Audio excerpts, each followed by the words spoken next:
Hello, everybody. Welcome to the Unexpectables. It's Wednesday night, and we're 15 minutes away from 7 o'clock. Yeah. So, guys, how you doing? Monty, come on. You can't choke on that. We got a long night ahead of us. See, the moment he said tweets, I was really fucking, like, I was like, man, should I just pull this out? You know what? Fuck it. All right, I'm good. I ate a bunch of, like, a fistful of Dijon, honey Dijon chips, and then I just, like, inhaled part of the chip that was still in my mouth, and that's, Your lungs got a nice hit of Dijon. Yeah, that was good. But, guys, I'm just imagining you just sticking your hand into a Dijon jar and just, like, wiping it along a wound. Ah! It burns, but it's a slightly different flavor. They're good chips. The kettle Dijon, the honey Dijon kettle chips are like. It's not a real brand of chips if you don't leave your mouth with wounds. You know, like that's Oh, real the chip. salt vinegar, If it doesn't, it's not good cereal unless it cuts the roof. I was gonna say. Yeah. God.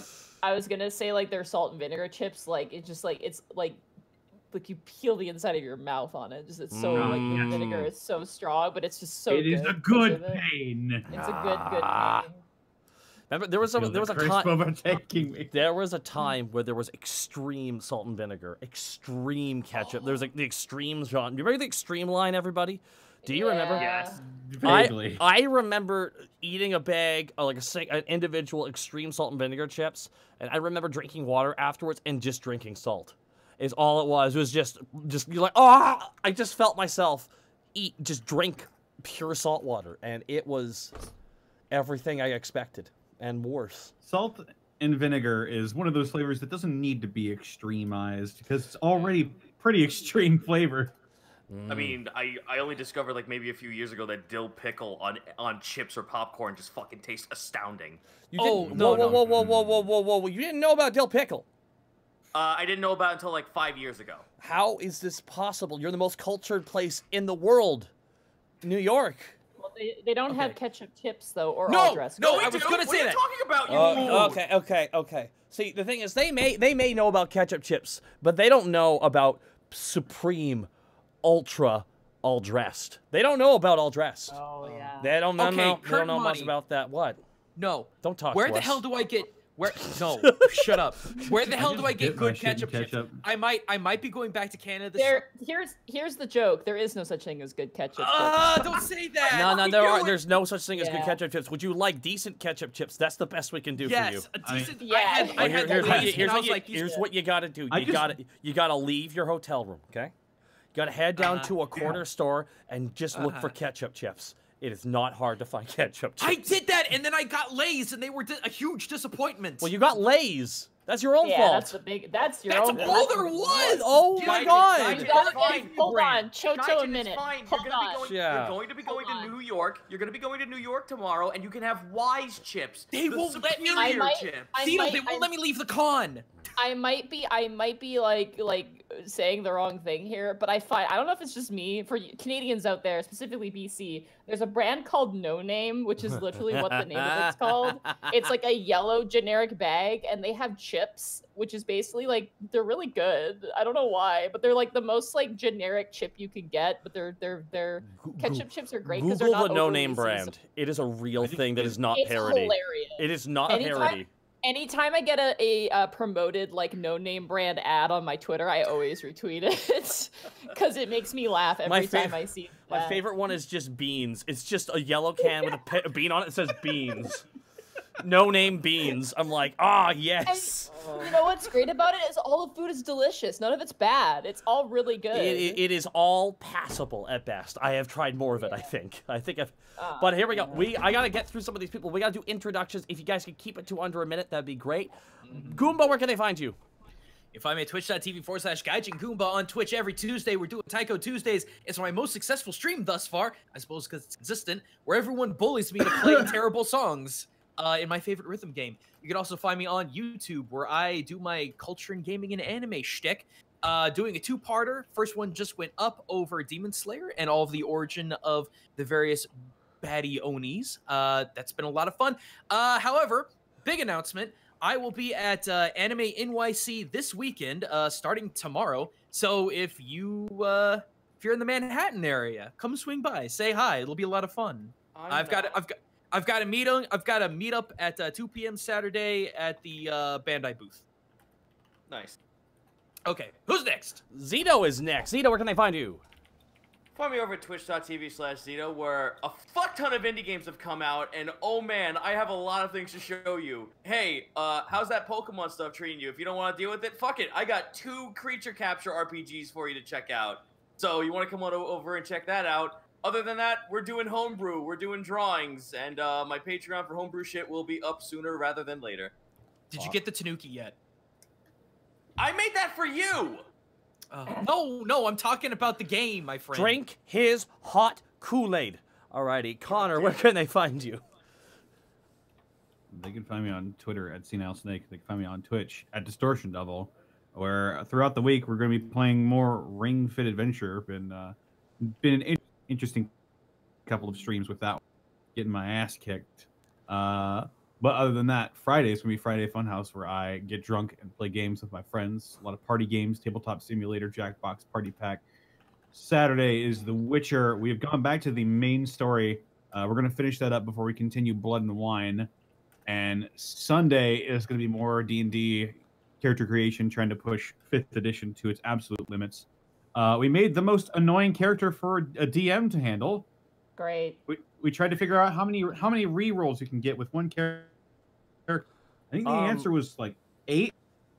He is lagging out. I think it might be on his end though. Okay.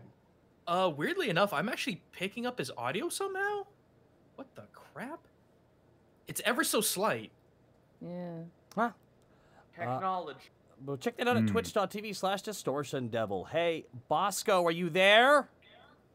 Yeah, I'm here. What's up? What's up? What's good? They already know where they can find me. What I'm going to do instead is I'm going to say thank you for all the donations people have done for ALS and for all of the other charities that have been for Extra Life. I appreciate you guys popping by and doing all that stuff. I want to plug a buddy of mine's thing instead of just plugging myself all the damn time. I was going to do this before we just started, but you can do it now if you want to. Yeah, I'm going to do it right now. So I'm about to throw a link in the chat that you guys should all check out. Basically, my buddy is a sound designer, and we just worked on a game not too long ago. Super cool guy. He's in my Sunday D&D group. He is creating basically a audio board for D&D. And what that means is never looping music and never looping sound effects for pretty much any place that you can think of in a fantasy setting. And hopefully if he raises enough money, he'll be able to expand that to like sci-fi and add more stuff. But I threw that link in the chat. You guys should totally check it out. They're actually only about $2,000 away, I think, from hitting their goal. And then every stretch goal allows them to commission more music guys to do more stuff. It's awesome. I was able to get Monty. Hopefully she was able to get it. I got it. I want to try it out at my local games and see how it goes. But the idea of having non-looping music or not having to deal with YouTube and constantly having to go over and like restart the music is a very appealing thing to any DM of any manner. So definitely head over there, guys. Give them some love. It's a very, very, very, very smart and cool idea. Yeah, and like I said, I only endorse it because I know the guy and he's super freaking awesome and he's very good at what he does. He's a sound designer by trade. So yeah, there's my plug. I'm done. Monty, where can they find? I was about to say, for those of you who are just listening to this, that is kickstarter.com/project/Sonic Sorcerer /The Tome of Ink. Oh yeah, I was gonna give a whole breakdown during the break. Alrighty. Monty, where can they find you? Hi, you can find me at MontyGlue on Twitter. You can find me at twitch.tv/MontyGlue. I'm doing RE2 all Mr. X runs. I had a speedrunner teach me a bunch of stuff. I got a personal best time of 1 hour 23 minutes on Leon A with all Mr. X. So I'm hoping to cut down that time even more. My goal is now to be at 1 hour 10 minutes. So I'll be doing that every now and again on and off. But tomorrow at 5 p.m. Pacific Standard Time is going to be more Skies of Arcadia. I'm going to jump back into the game. I'm sorry for being away for so long. And yeah, so there you go. And folks, you can find me right here at twitch.tv/Takahata101. Tomorrow is the go-home show for the C101 MNW Multiverse Nexus Wrestling. It has its last show before the big event this Saturday at 9 o'clock PST. over on twitch.tv/stream4star, we will be having the C101 charity event culmination. And it is all proceeds from this event, any bits, and we'll of course be linking directly to the charity as well. We'll be going to the Puglug Pug Rescue. It is a dog rescue that takes care of pugs. And that'll be going from 9 o'clock till midnight plus. That's right, folks. It's going to be 16 hours plus. So wait a second. So just so people are aware, so 9 a.m. on Saturday till midnight Sunday. Yeah, if not later. All right. It's going to be a long stream, and that's over on twitch.tv/stream4star. It's a huge wrestling day. We got the go home show, then you've got the Flashbang pay-per-view, which is like a takeover, and then you've got the C101. It's about to be crazy. It's about to be nuts up in here, absolutely. Of course, I got Destiny streams here, and of course, the Unexpectables. But speaking of them, I gotta go through all these subs and bits being given to them because it's gonna take me. Oof. All right, here we go.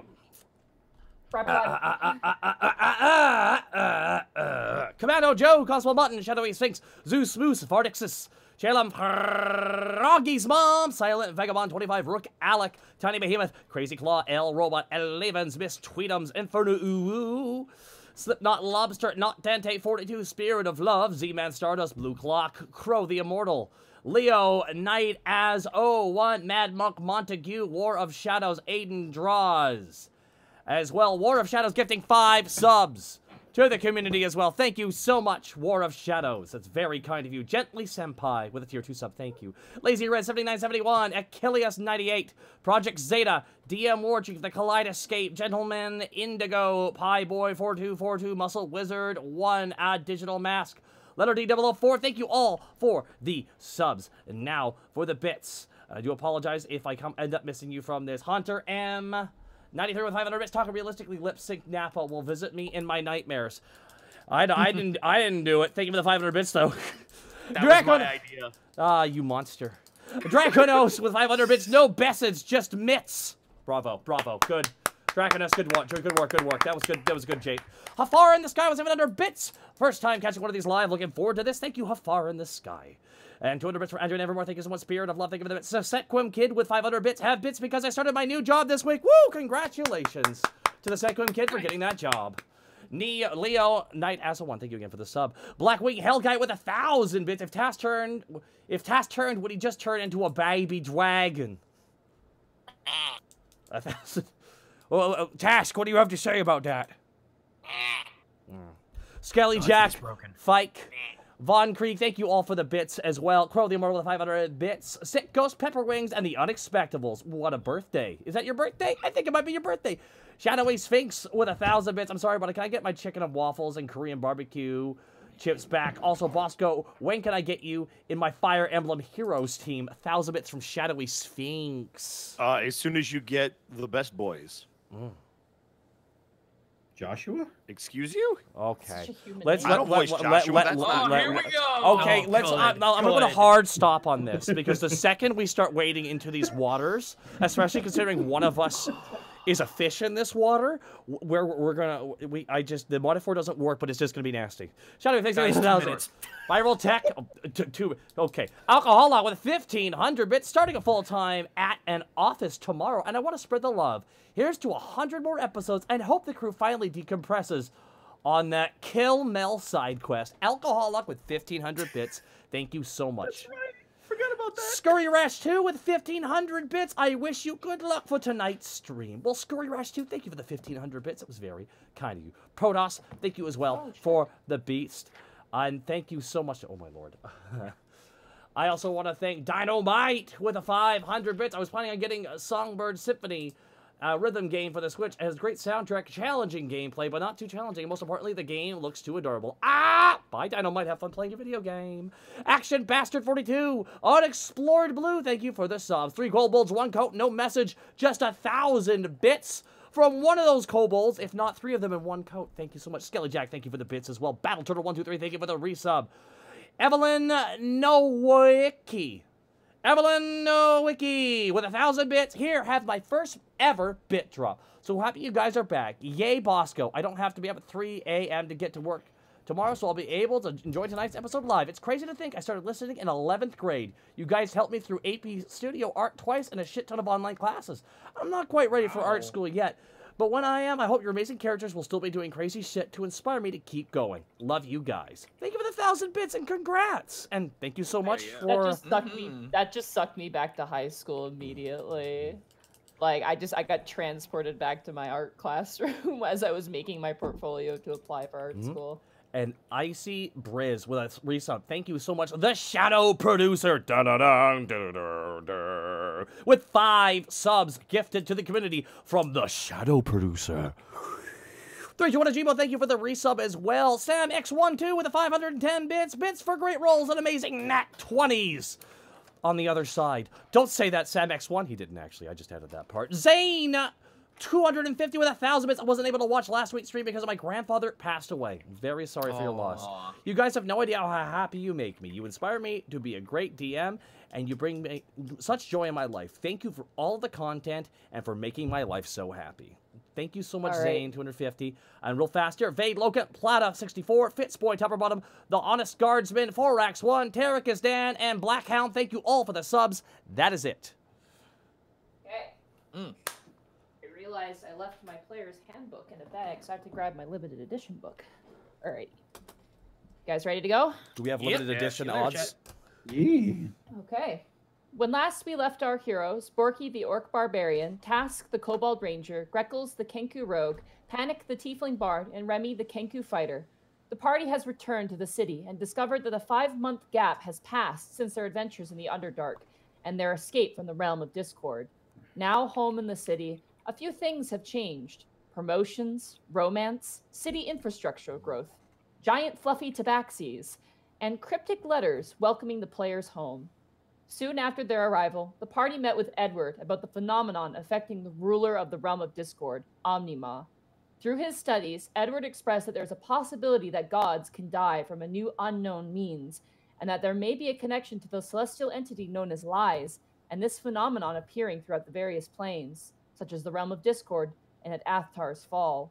But without any leads, the party decides to ask a known follower of Ko, known as Cliff, who has worked with Remy in the past. Awakening to a new dawn, the party rises from their deep, comfortable slumber. So, Remy? Yes. From your home, you sent off a letter to the Mercs, their new house that they have in the Lower Arcana district. You do get a response back that is written very poorly, and you assume it's Cliff. And essentially, he's learning how to write. He's grown up. Yeah. For those who've not seen the Mercs, who's Cliff? Yeah. Cliff, well, you'll just relax. You'll find out. Yeah, just relax. You guys, so you basically plan on having Cliff show up at the Sweet Dragon to talk with the Unexpectables about Ko. And as you arrive there, you knock on the door, and the rest of the party, you guys hear Remy. Hold on, can I actually knock? Yeah, absolutely. Okay. Okay. Now we're good. The rest of you guys hear a knock on the door. Greckles will go open it. All right, you open the lion door, and you see Remy completely geared up in front of you. Oh, Remy, isn't it a little early for this?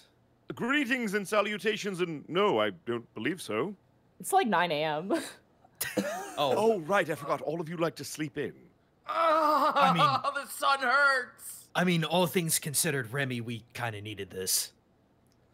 Yes. Borky's in his bed. However, I would let you sleep. However, we're going to be having a guest soon. How soon? Oh, relatively now-ish. Greckles runs off to knock on all the doors very quickly. Borky opens his a crack. Do you know what time it is? Borky, we're gonna have unexpected company. Is it time to get Orky? Is it time to It get is- it is- Borky? It absolutely is, big guy. I decide what time it is. Borky closes the door. And you clearly hear what can only sound like a armoire being dragged across the floor, placed against the door. Back to bed. Running to Panic's room, then. Panic opens the door in nothing but an open Ah, bathroom. jeez. What? I want to put on some pants. We're apparently gonna have a visitor soon. Remy's at the front door, actually. Panic slicks back his hair, and ties the bathrobe and comes down. Gonna need more than that. Am I? If you want to be presentable. We're going for a I'm soft always presentable, PG-13. Regals. All right, over to task store. I've been standing right here. I wake up early in the morning. Oh, okay. All right, eventually you guys drag Borky out of his bed. He kind of No! into the wood like a cat. It's like the scene where all the monsters break in to take Homer Simpson out of the out of the freezer. The shitting episode. Guys, There we go. collect yourselves and eventually head down the stairs. And as you do, you hear a familiar voice, Remy, making small talk with Helga. And I would like to invite Coup Eater, member of the Mercs, to come in and join us here in the Unexpectables. Howdy, howdy, howdy. Oh, hi, buddy. Hello. Who's this? Hey. If you could, because not everyone has seen the Merc, could you please describe your character to us? Cliff is a big golden brown minotaur. He wears a big poncho around his entire chest area. Do you want me to just describe him physically? Yeah, just the whole description for him physically. Yeah, he's just. I mean, that's the most noticeable thing about him is he's a big cow. Also, jump into the game, buddy. I don't think I got invited to it or anything. Oh, right. Oh, Separate no. team. 1 second. Let me grab you here. Oh, I didn't copy and paste your sheet. That's That- Oh my we're gonna goodness. jump in the old game, and now In general, for you, Coup, you can jump in now. All right, cool. And I will grab your old character sheet. We'll just do it. We'll do it old. We'll do it classic. We're Old gonna school. do it live. We're gonna do it We live. are, yeah. I gotta view all my game zones to see. Ah, what is this? You know, I suddenly just Oh, remember I need to hire the Mercs for something. Monty, you're gonna have to run a campaign for me. Oh, I, so I can't transfer your sheet. I realize I completely blanked on that, but I have your stats here. So if we need to roll anything, I can have you roll it. Okay, dope. But as you guys come down, you see this large minotaur with hair over his eyes, currently leaning. And Helga goes, "Yes, I know, but we're not open right." Oh, there they are. You watch as the orc barkeep kind of turns towards. You see a collection of 5 individuals. One you recognize as Remy. And then 4 you don't recognize. You see a large orc. You see a blue kenku. You see a tiefling wearing a bathrobe. And you see a red kobold. Remy! Ah, What's Cliff, popping, it's my good to see feathered you. friend? I'm gonna go hug him. What? All right, you just disappear in his arm. Aww. Making new friends, Remy? That's character development, baby. Actually, we've been acquainted for quite some time. Well, are you going to introduce us? Yes, of course. Cliff, I would like to introduce you to the Unexpectables. Do you remember I'm Cliff. yes. What? The big one is Borky. Hello? Hello. The blue one is Greckles. Hello? The red one is Sorry, Task. Hello? And the weird one is Panic. Ooh. Not that weird. Not that weird. You watch are as in a bathrobe Helga behind the counter goes. Turns around and disappears by the I am- smoke area. Any unfortunate accidents are comically censored by people walking in front of me, by the way. Yeah. It's gonna be like that shot from The Simpsons in the movie. Just right Yeah, near the pretty end. much, exactly. Quoting The Simpsons. Come on. Because I got, Look, it I just got, came out on Disney Plus. yeah, it's Oh, it's never been timeless. hot. It's never been hotter or cropped more. Anyway, Anyway. Cliff, I appreciate you coming down on such short notice. I hope everything's good with the Mercs. Of course, always good. Good at what we do, of course. Absolutely. There's a reason I hire you. Although we did have a couple of questions for you. Would you mind taking a seat? Of course, these aren't new guild recruits, are they? No. The Unexpectables are actually a guild of their own, much like you. What are they, like a boy band or something? That Immediately looks to Panic. Just me. I raise my hand. Just me. No, you misunderstood. We're adventurers, not bandits. Common misconception. Right. So, sitting down then. Yeah. Well, I mean, you told me to, so thought I should do that. Do you want us It to was get? more of a request. I didn't hire you. All right, one Yes. second. All right. I'm sitting down. I'm not getting paid for this. Remy's gonna take a couple of gold coin pieces out of his pouch and put them down on the table. Just playing don't with your eat them friend. this I'll get you like that. No, don't eat them. No, I'm not. It was a joke. 1 second here. I know that was also a Scarballs! joke. Yeah. Ah! Just every time. Scarballs, can you get some hay for the cowman who just came here for something to sit on? That'd be I'm not good. hungry. No, for you to sit on. Oh, Task. He's got a but seat, that's what Borky. the chair's for. Oh no, I just realized I put Borky and Cliff in the same room. What have I done? No, I'm a little bit confused. I mean, wait, you Sort can't. of singularity. But you're a cow. Oh. You don't sit in chairs. You sit on hay. Borky, you've met Minotaurs before. You've met another one. Borky at doesn't the recall council. that. Really quick, Greckles would. Actively not remembering. I'm not sure if this would, what kind of check this would be, but just kind of eyeing him up and down and figure out what is exactly his trade. Or like, I'd say insight check for that. okay, I'm actually good at that. 14. 14. Definitely like frontline combat. Mhm. He's definitely got a personality to him that's not like extremely aggressive, so you kind of like cancel out like a barbarian maybe. But he has on his back this hammer, this pretty it's a war hammer, isn't it? It is, Cliff? Yeah, it's a big war hammer on his back, and it's a little bit of armor, but you get the sense he's definitely like a in-your-face kind of fightery type. Mm. Oh, good. Another Borky, essentially. Okay, let's not go comparing wonderful barbarians to this guy. Task is holding the entire pot of coffee right now. Just drink some. Yeah. Cliff, we had some questions about a particular god that you might be able to help us out with. You and the boss, if he's willing. You want to talk to the boss? I don't The know if that's boss? possible. You've always talked. Oh yes, you should probably tell them about Doug. Oh, yeah. Well, I mean, I talk to him from time to time. He seems to know some stuff that I don't know, which is a lot most of the time. Story of my life.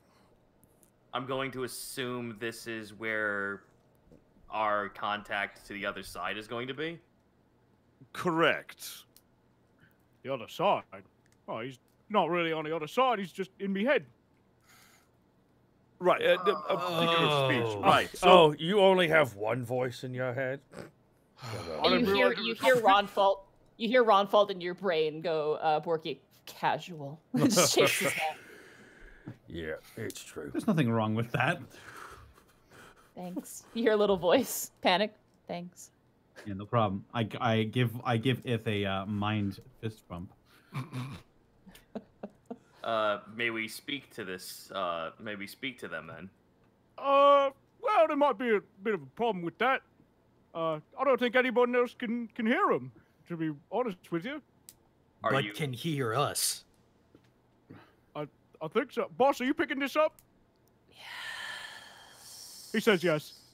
Okay, then. Okay. Would you mind translating for us then? Yeah, I guess I could do that. I've having sensed this phenomenon before, can I sort of guess what's going on here with I mean, we I'll hang out say- with Borky.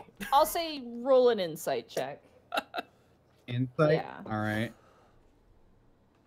Here I go. 22. You know Edward a little bit better than everybody else. You've kind of, you've dealt with him a bit more. You get the feeling that Cliff is a warlock. So he has a patron that he talks to, similar to Okay. how Edward has a patron that he talks to. Warlocks in Alabast are extremely uncommon. They tend not to really be around that much. This is kind of a weird. You're not surprised to not immediately understand what's going on.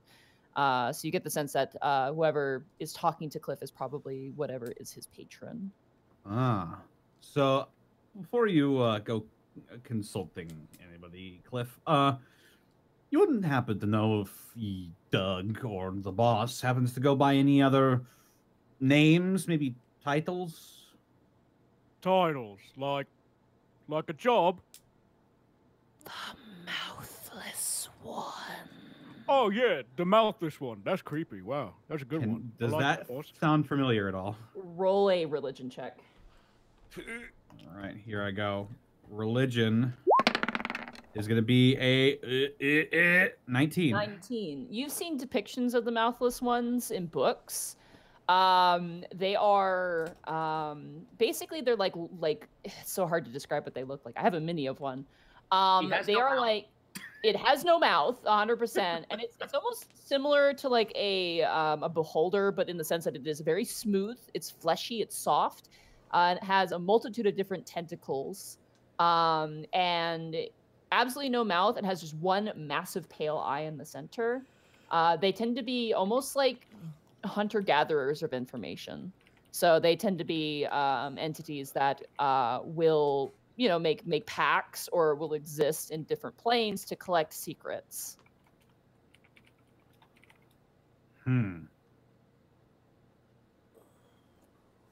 I do like I swirl my finger around in the air and I like bring us in for a little huddle and I relay that information. Okay, you bring everybody into a huddle. Cliff, you watch as they all kind of turn away from you. Cliff gets in the huddle. Okay. Borky slowly pushes Cliff out of the huddle, but like very slowly, so it comes across as deliberate. Half closed eyes. No, you stay out. Oh, my bad. I thought this was like a group building thing. No, you gotta team gotta building almost exercise. die 5 times to be in the huddle. All right. I mean, he's not wrong. All right. All Sure. right, panic. Yeah, I just relay. I relay all the information. Is this something that we can trust? Of course not.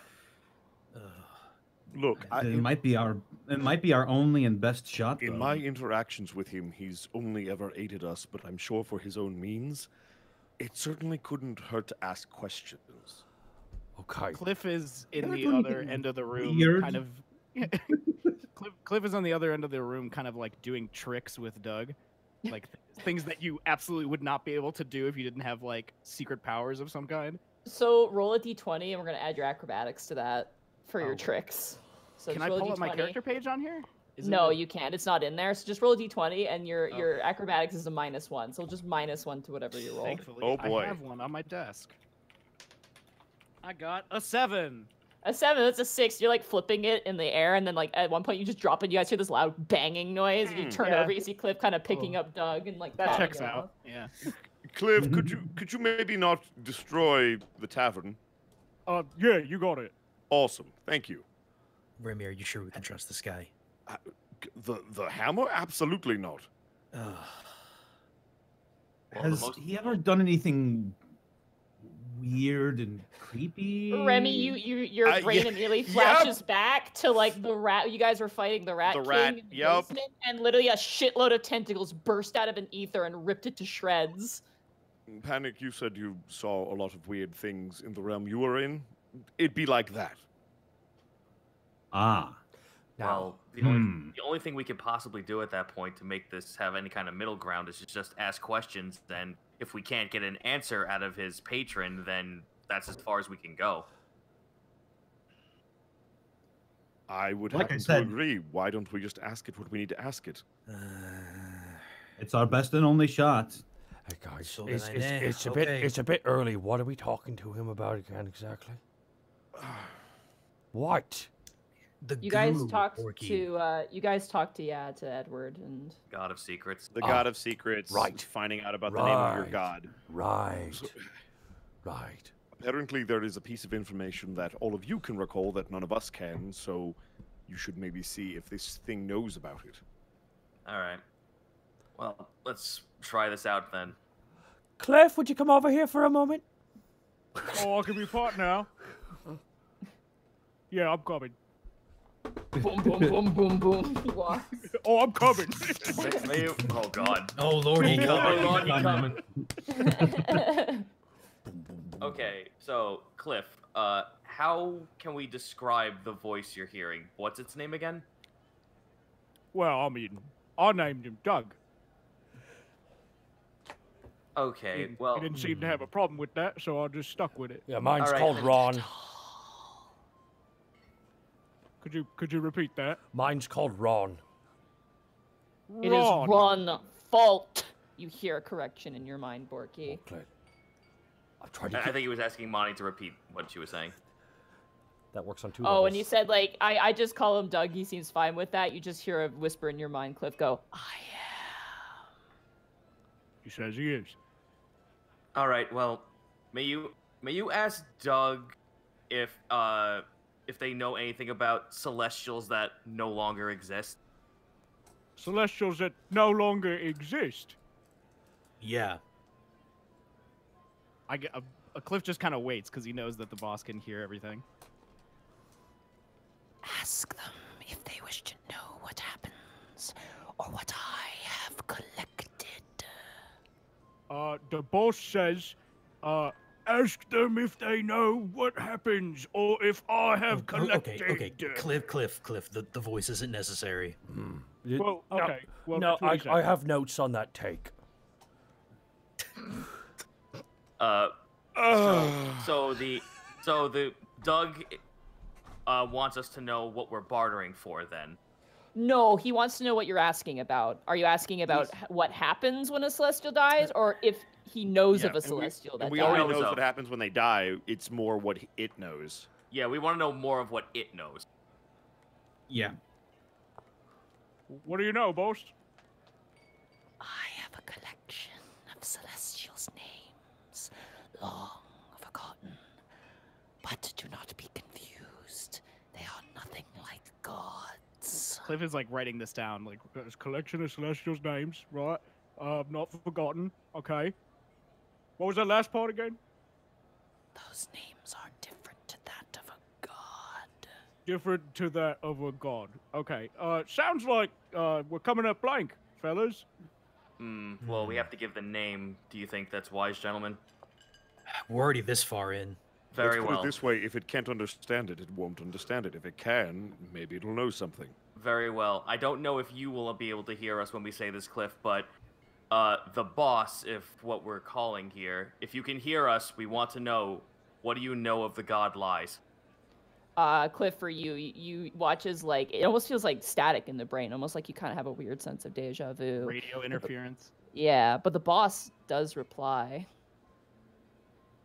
They have fallen long before the mortals walked the earth. He was split into millions of pieces. His old name has been swallowed by the great mind. Oh boy, that's a heavy one. Oh, that's smart. Got kind of a headache after that one, boss. Hey, Cliff just relays all that. Yeah. Of course. We'll do that for the sake of ease. So that's why there's no record of history of Lies, because Lies doesn't exist outside the time when mortals were a thing. sure. But yet still exists, and multiple hundreds, thousands of shards. Now, a million is more than a dozen, yeah? Yes, Porky. Cliff, you hear your patron go, Each piece lies within a plane outside of this one. Lies has dominated the material plane for eons. Oh boy. Okay. Lots of information here. Not sure I'm really keeping up in terms of the context, but here's what he said. Well, you are helping. Immensely. So Lies has a stake in the material plane, but that doesn't make sense, because if Lies is technically dead in the eyes of others, and the material plane shouldn't exist, we shouldn't exist. Cliff looks so confused. This is all like totally lost on him. Borky also looks You'll kind of notice confused. Remy looking at you with a shoulder shrug. Borky mouths to him. I'm also confused, but you can't really hear it. He just says, "I'm also confused." It's a Look, slow guys. You nod. say you're also confused? Yes. Look, guys, this is extra planar stuff. We've done this before. I know, but even when it was happening, it was confusing. Okay, Borky, so think of it. just to clarify this. So Lies had existed. So Lies splitting into pieces happened before people. Right. And those pieces have been scattered throughout different planes, with Lies being the only piece in the material plane. Oh, okay. So I read that wrong. I apologize. Yeah, you read that a little bit wrong. I just want to clarify that because I think you got a little confused there, but that's basically what Sorry, the- extra planar shit can get nutty. It gets really funky and weird. Okay, Yeah. okay, You are okay. asking a giant I am tentacle leaning- eyeball I in am the brain le- of a minotaur. I'm leaning into So- my ignorance. I'm leaning into my ignorance with my character because that is what you do. Okay, Borky. Yes. Imagine it like this. Okay. We found lies Yeah. in this realm. Yes. You got that. Right. Now Panic found Ith in the realm of Discord. Okay. So that's another shard of lies. So lies could be in any number of different realms. Does that make sense? Yes, and there's over a dozen shards. That's the takeaway. That's that right? That's right. Borky, I'm very proud Does of this you. have anything to do? Does this have anything to do with the God pool? The God pool. You hear in your mind, Cliff. You can sense that that Doug has kind of like this sort of pleased or like I'd say almost euphoric sort of feeling coursing through you at the moment Panic mentions that word. Am I getting a little high off of it? A little bit, yeah. It's A little contact it's like high. a okay. little bit of adrenaline is coming from your hammer a little bit. Ooh, okay. Cliff, is something wrong? No, actually everything's great. Do it again. God pool. Yeah, God. same sort of By jolt. Dior. All right, well, Does your boss know anything about it? Boss. A secret so succulent. Ooh, I never heard that word before. A secret so succulent. I am hesitant to part with it. He said he's hesitant to part with it. oh, this is Out where of curiosity. What would it take to get this secret? Oh, I don't got a good feeling about this one, guys. I mean, your boss already heard it. I gotta write down really quickly what he wants. Oh God. I got. Oh man. Oh, Write it boy. down. Of my soul. Uh-oh. Oh God. He comes back, almost humming over the options. I want a secret of equal value or a reliquary of Ko. Can we just say that like at this point, the boss is just kind of speaking through Cliff, like quite literally? Sure, yeah, I'll say that. Oh, Very dude, that's frightening terrifying. voice. Yeah. Almost like an animatronic. Cliff's mouth kind of opens up, and you hear these words. Cliff, put down the pea soup. I'm sorry, I'm just so hungry. So he wants a secret of equal value, or a reliquary of Reliquary Ko, of Ko, yeah. A shit. which you guys at this point would know from Edward. Ko is technically a demon god, so a reliquary. Like Omlithma, yeah. So is there another word to describe a reliquary? It is a container for holy artifacts. Or an artifact on its own. Well, let me tell you something about this. Borky pulls into his bag and drops the hag goblet. Oh, this right here? Oh God. This right here's a hag goblet. I got it after suplexing a hag, and now its spirit is condensed inside it. The hag was 10 feet tall, and that's not an exaggeration. My friends will begrudgingly agree with me. Isn't that right, boys? Cliff, you What he says is technically true. Cliff, you hear the voice in your mind go, What a pleasant memory. I wish I could eat it. I think he's hungry. Okay, so, like, if we give this to you, then we's all squaresy then, right? Yeah, are we squaresy? I will consume all of his memories. All of his memories. Wait, what? Okay, hold on. What was it? I don't know about that. The wording of that was alarming. Before we get into any more deals, I actually have one other question that ties back to lies that I want to ask. Before we get into deals, though, so if lies is scattered, if pieces of lies are scattered all over the place, where's the nearest one and what realm is it? How foolish and simple. You mortals walk in directions of time and length. The realms are not at reach. They are different places completely. Similar yet dissimilar to your own.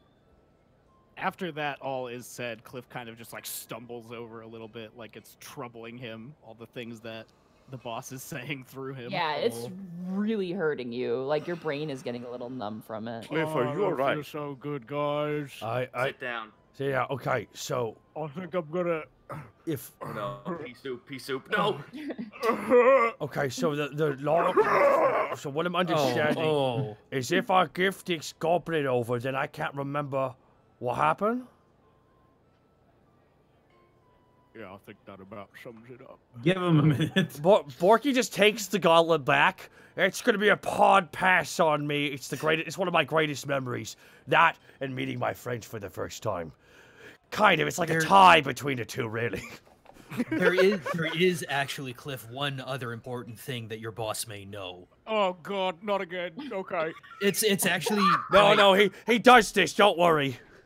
Cliff, I am so sorry. That's okay. You know, it's what I'm here for. All right, good, then let good me- friends you and I. Is there must be an easier way to do this? Like if we hold the weapon, will we be able to hear the? I don't think that's how it works. I have a visual. Worth a Look, shot. let me just provide a visual example. Greckles waves his hand, and then in a small area on the table, and just replicates the black, filthy gunk that we found with both Athtar and Omelet Maw. Does he recognize this? That we can't find anything on that. Go is ever growing upset. Oh, I think I'm getting pretty upset as well. So wait a moment. It's okay. How about If- this? Oh, Uh, go ahead. Well, no, this might work better than giving up an artifact.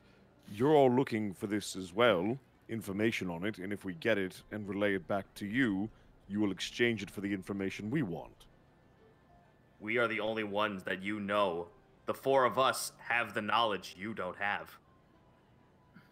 What is it called? We don't have a proper name for it. We could give you something.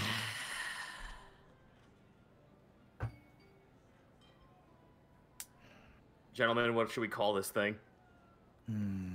I would just call it the Void. I would call it a.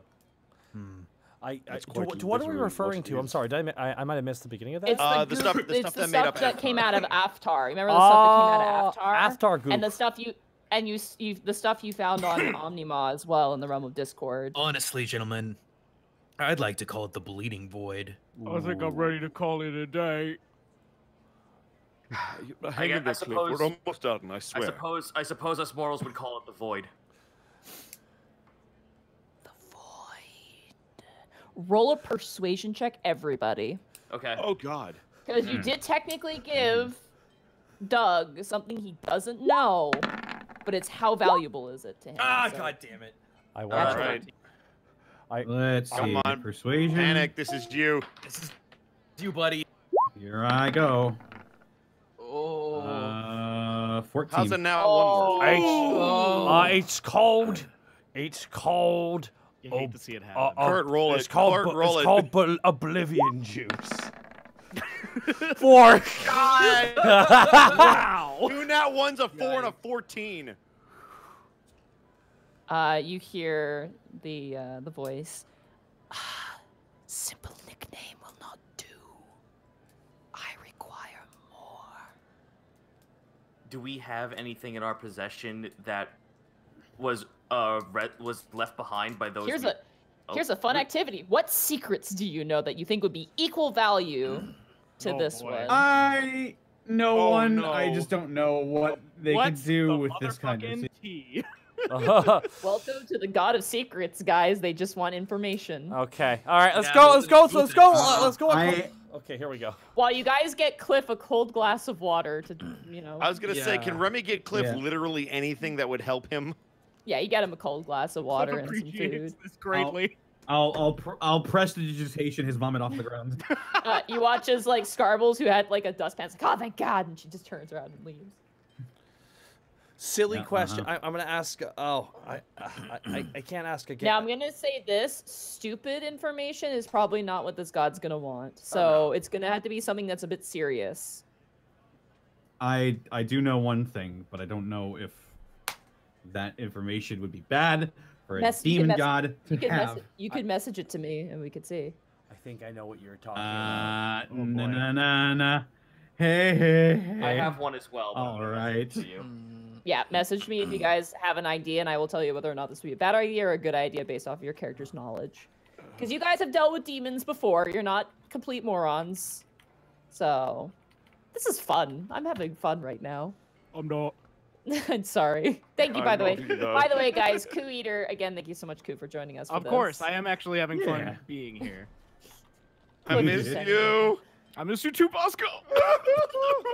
Man, fuck. Oh, man. I sent one as well. Oh, all three Yeah. of those are good. Juicy. And I think all three of those could very easily be worth it. Oh wow, individually? You need all three of them. I will Oh, ask this, boy. Spotty, though. If I do give over mine, does Oh. it physically alter or destroy the depiction? No, he just has it. Okay, okay. Yeah. So I sent you one, Monty. yeah, that's perfect too. So something of equal value, I would like everyone to go down the line and tell them what they're gonna tell Doug or the mouthless one in exchange for the god pool. So panic, what are you gonna tell? You have to look right into Cliff's eyes as you do I- it. I'm gonna lift up Cliff's hair so I can see his eyes.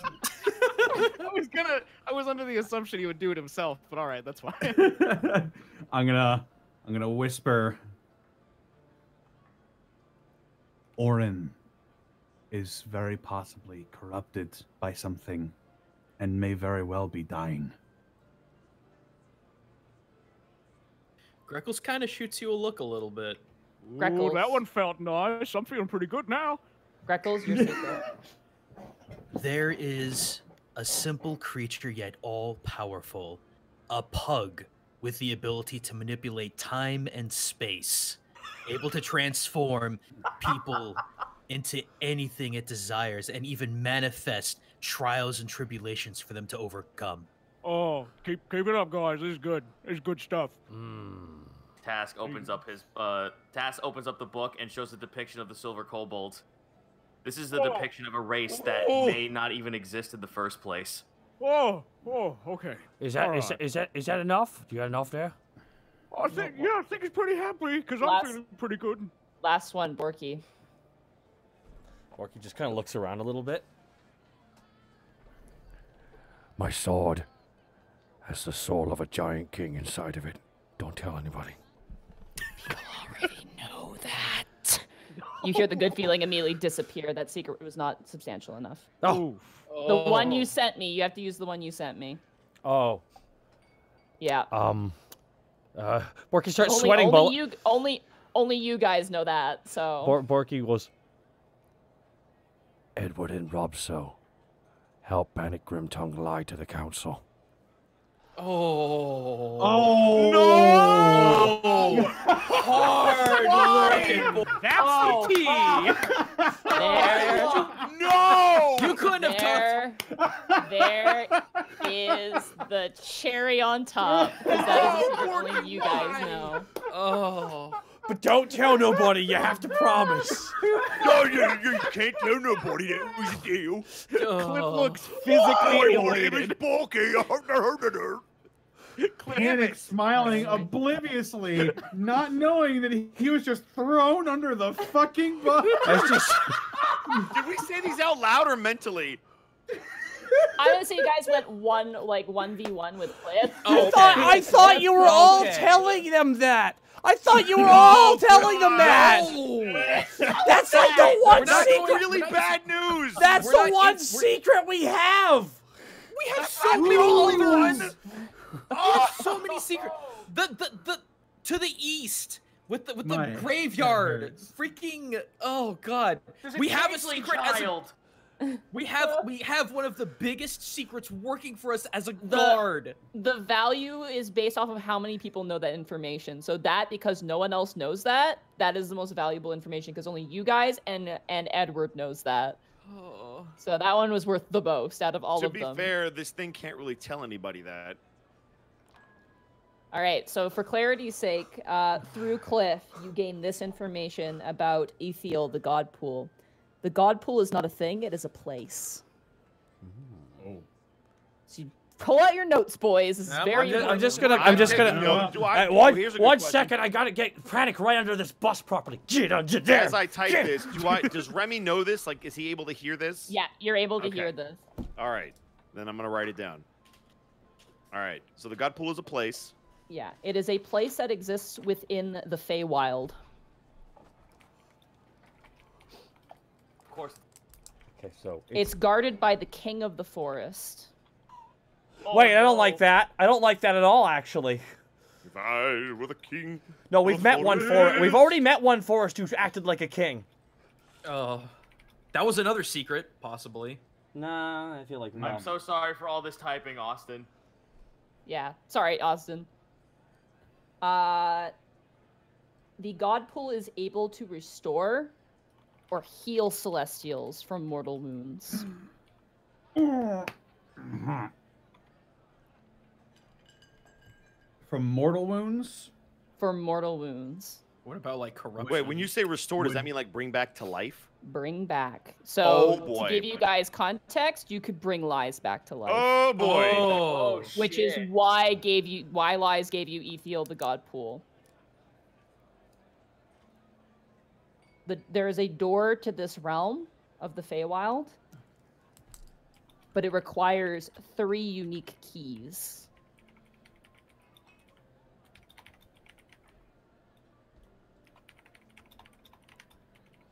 Man, this water is really good. Keep sipping. This is some slower. good tea. Oh, why, Cliff? Don't mention tea. You remember the village. Well, it was good. Why, we just spilled the tea anyways. I mean, You already have one of the keys to this door. It's the mask. Or is it? No, actually, not the mask. Lies looks to panic. I do have a key in my inventory. Nope, not that either. Oh. What is it? He looks at your guitar. Oh. Well, I summon Catharsis. Mm-hmm. Catharsis feels nervous. I wish I could summon catharsis. I summon anxiety. The door to this Feywild realm persists in the endless forest, also known as the Forest of Rot, Oh. the Forest of Decay, or Fleur de Mort. No, wait. Shit. Fuck, man. You knew that was coming. Well, now the council has a fucking huge reason to get rid Could of you this repeat that last part again, real fast? The beginning I missed. I can. I don't know what So to do basically, next. it persists in the endless forest, which is also known as the Forest of Rot / So- Decay / Florida Mort.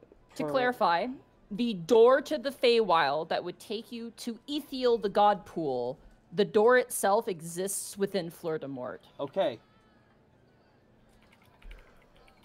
There we go. Okay, that's what I was wondering. And his forest is referred to as the Forest of Rot. You said The Forest of Rot, the Endless Forest, or Fleur de Mort. He's got a bunch of titles. He's got a lot of names. Of course he does. Vain bastard. So he is actually the forest, if I am to understand. is Yes. the forest. Okay. He is the forest itself. Okay. Without metagaming, I just want to make sure that I know that aspect. Yep. Cool. This all sounds very exciting, fellas. It actually sounds very terrifying. Cliff, you've been very helpful. We appreciate it. I am physically elated.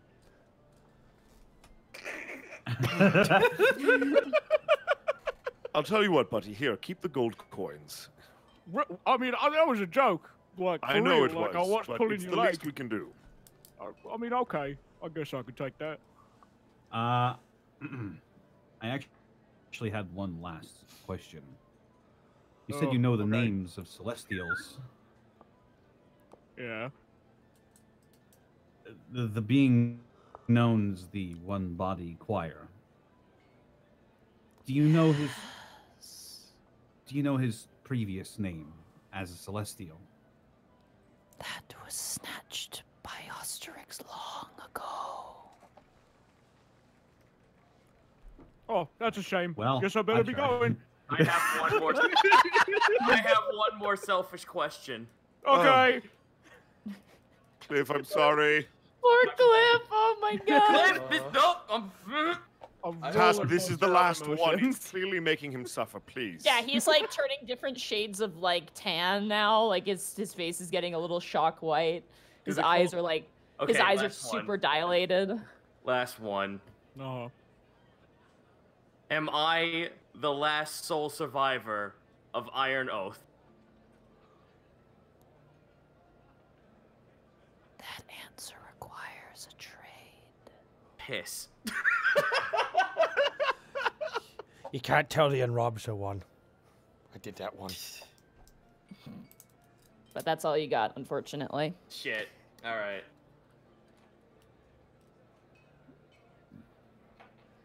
Alrighty, Cliff, you're feeling a little dizzy. Yeah. And you feel like you owe Doug a lot more names now. Oh, yeah.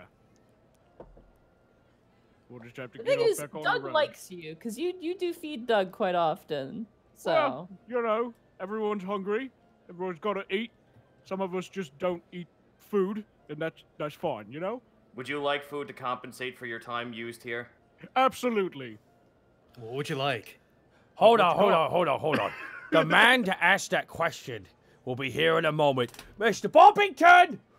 oh, Borky! Yeah! Bursting out from the kitchen is Ty Borbington. He looks ragged. He's got like a big apron on. He's got like, he looks like he's been cooking up a storm.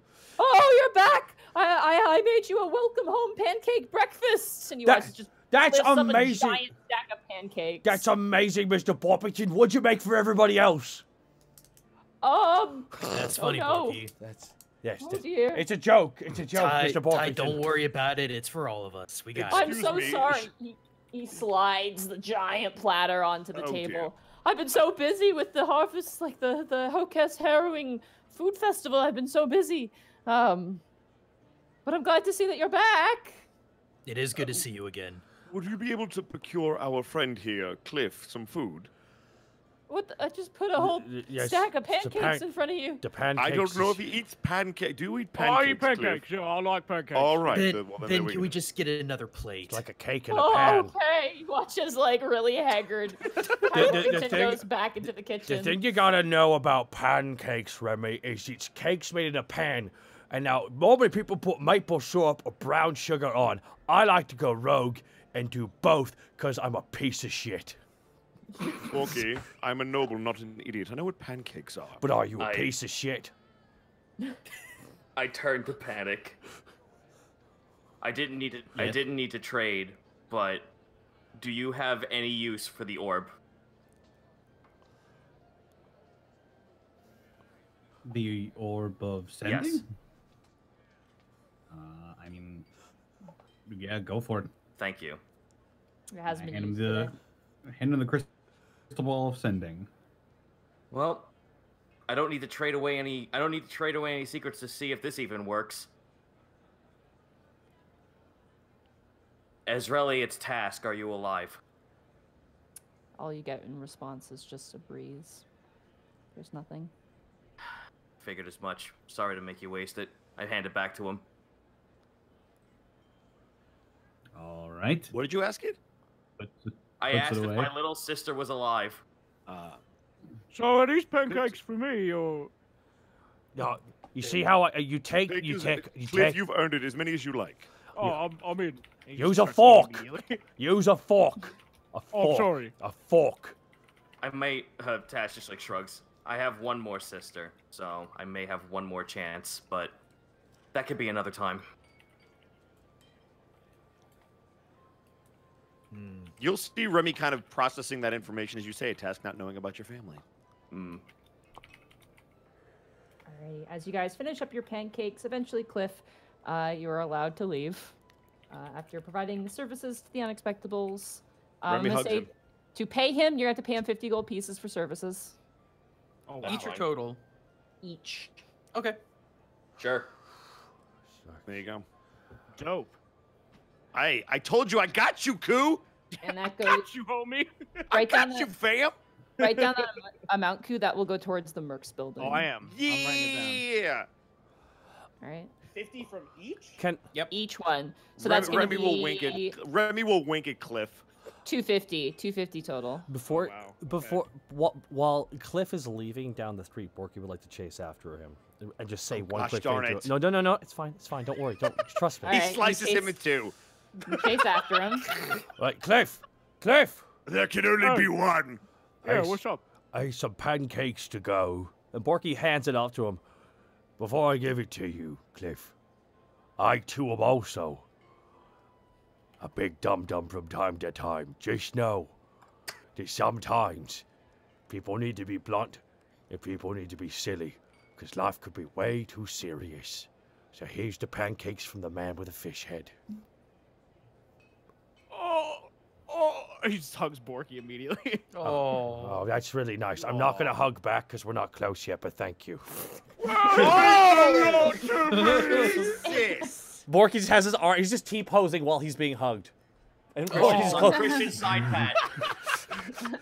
Hover hand included. hover hugging. I'm hover hugging him. Oh, there.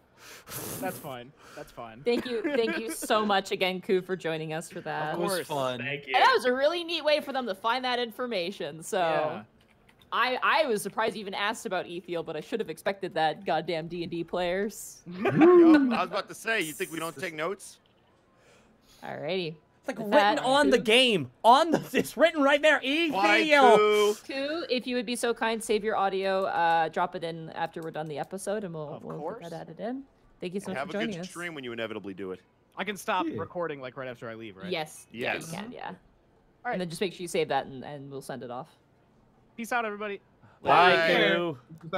Alrighty, so you guys have the morning to yourselves after getting a lot of information, both good and bad. I'm gonna head over to Log. Oh, so giving bad information. I did that. You walk up to the Temple of Oriara, which has not changed at all. It's in pristine condition. It still looks brand spanking new. As you walk in, you see that there's a bit of a little procession going on. There's about 3 constructs of varying different forms currently sitting in the pews, kind of taking notes on things. And then as you walk in, you hear Log kind of just, And that's an esophagus. Any questions? No? Okay, church is over. and he just lifts up both of his hands. Did he just give an anatomy class? To robots? Oh, that's not unsettling at all. Dun dun dun dun dun. You watch as I mean, all I the did do the knock. constructs- all the constructs kind of lumber out, not really paying you too much mind. As you walk inside, you see Log descend off, take off the Pope outfit, and walk up to you. Hi, Task. Hello, Log. Fine procession you had. Thanks. We learned about the esophagus and how to save people when they choke. Oh, I see. That's commendable. I've come here, with a favor to ask of you. Yeah, your friend said that you would. My friend? Oh, You watch as Log kind of puts their hand over the face. I can't tell you that yet. Oh, God fucking damn it! Come on, let me fucking break sequence, please, Log. I'll just shake my head at that. Task will remember this. Task hands him the book and flips to the page where the depiction of the silver kobolds is. I can't read this, however, I think you can. Is it possible? Oh, yeah, I've read this before. Can you tell me what it says? Well, the first part is, let me flip through the book here. The first one is, this is a diagram on how to make me. This one's a diagram on how to make other people, other constructs. You see that part? That would be our esophagus, except for it's not. It's made of metal. Is he pointing? Monty, I swear to God, is he pointing to the mouth of the mountain? No, he's pointing to actual depictions of constructs. Oh, thank God! that exist in I this thought you were book. fucking spitting to me that the mountain was a fucking construct. No. Oh. He's like actually pointing to like the diagram part of it and like explaining. He's very articulate. He explains like various different things, like, oh, this is that and this is the other one.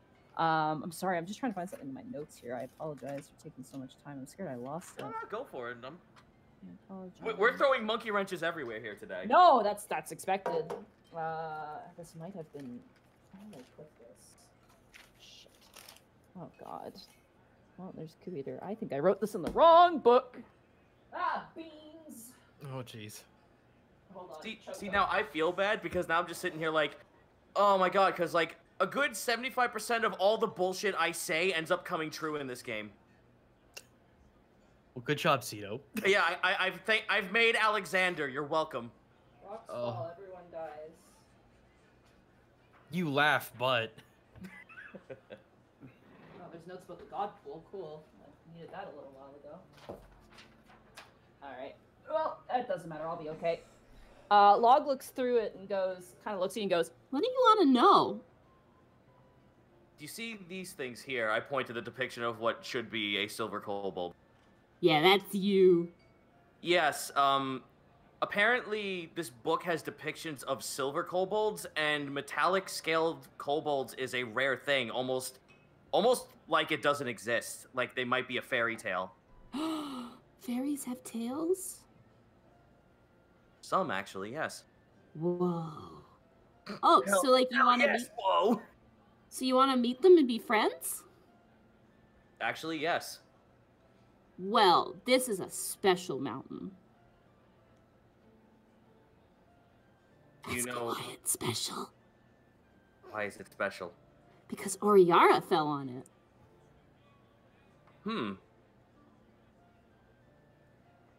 That makes all kinds of sense, because everything I've been hearing about the silver kobolds is that they are prized tinkerers. They build, they craft, and this book that you keep telling me about, it might just be a recipe or something that they've created. They might have created you. They might have created you or constructs. Whoa, my dad is a lizard. Cool.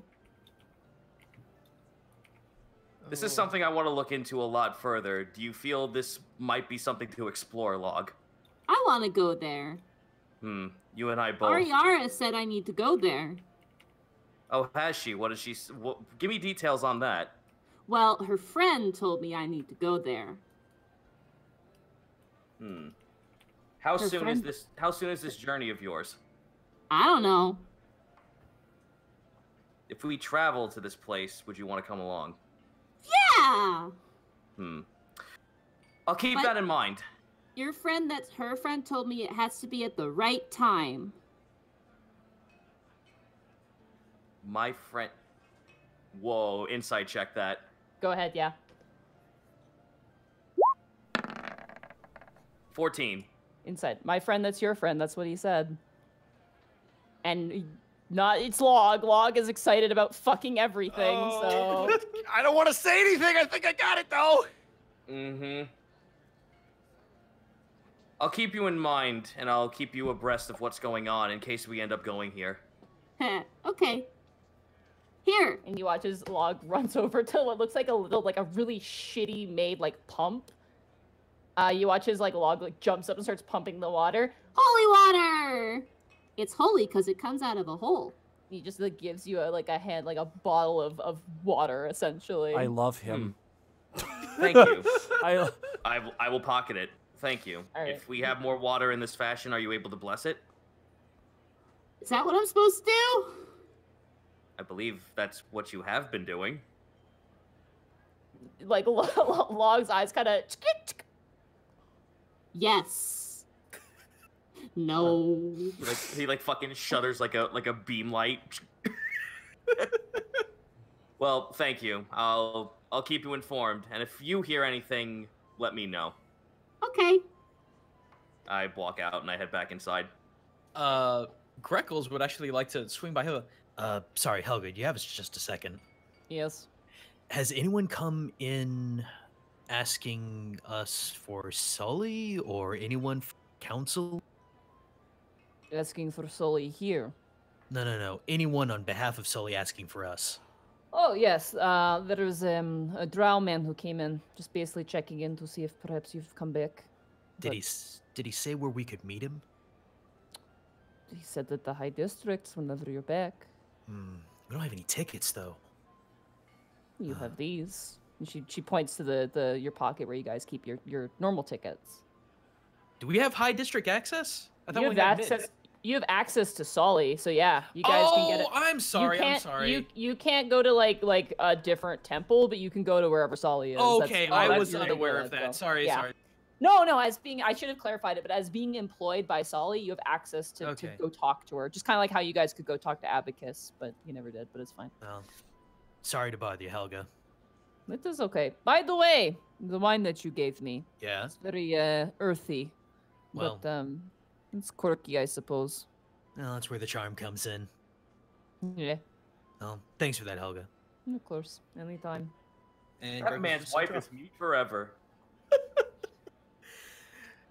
Greckles is gonna come back in once everyone. Is there anything else you guys wanted to do before possible excursion? Wasn't there another letter that we didn't get to read? We weren't supposed to. No, we No, did you all guys of them. read it. It was Willow's letter, but Willow Yeah. read it. Yeah. Well, listen, guys. I told Sully. She sent me a message the other day.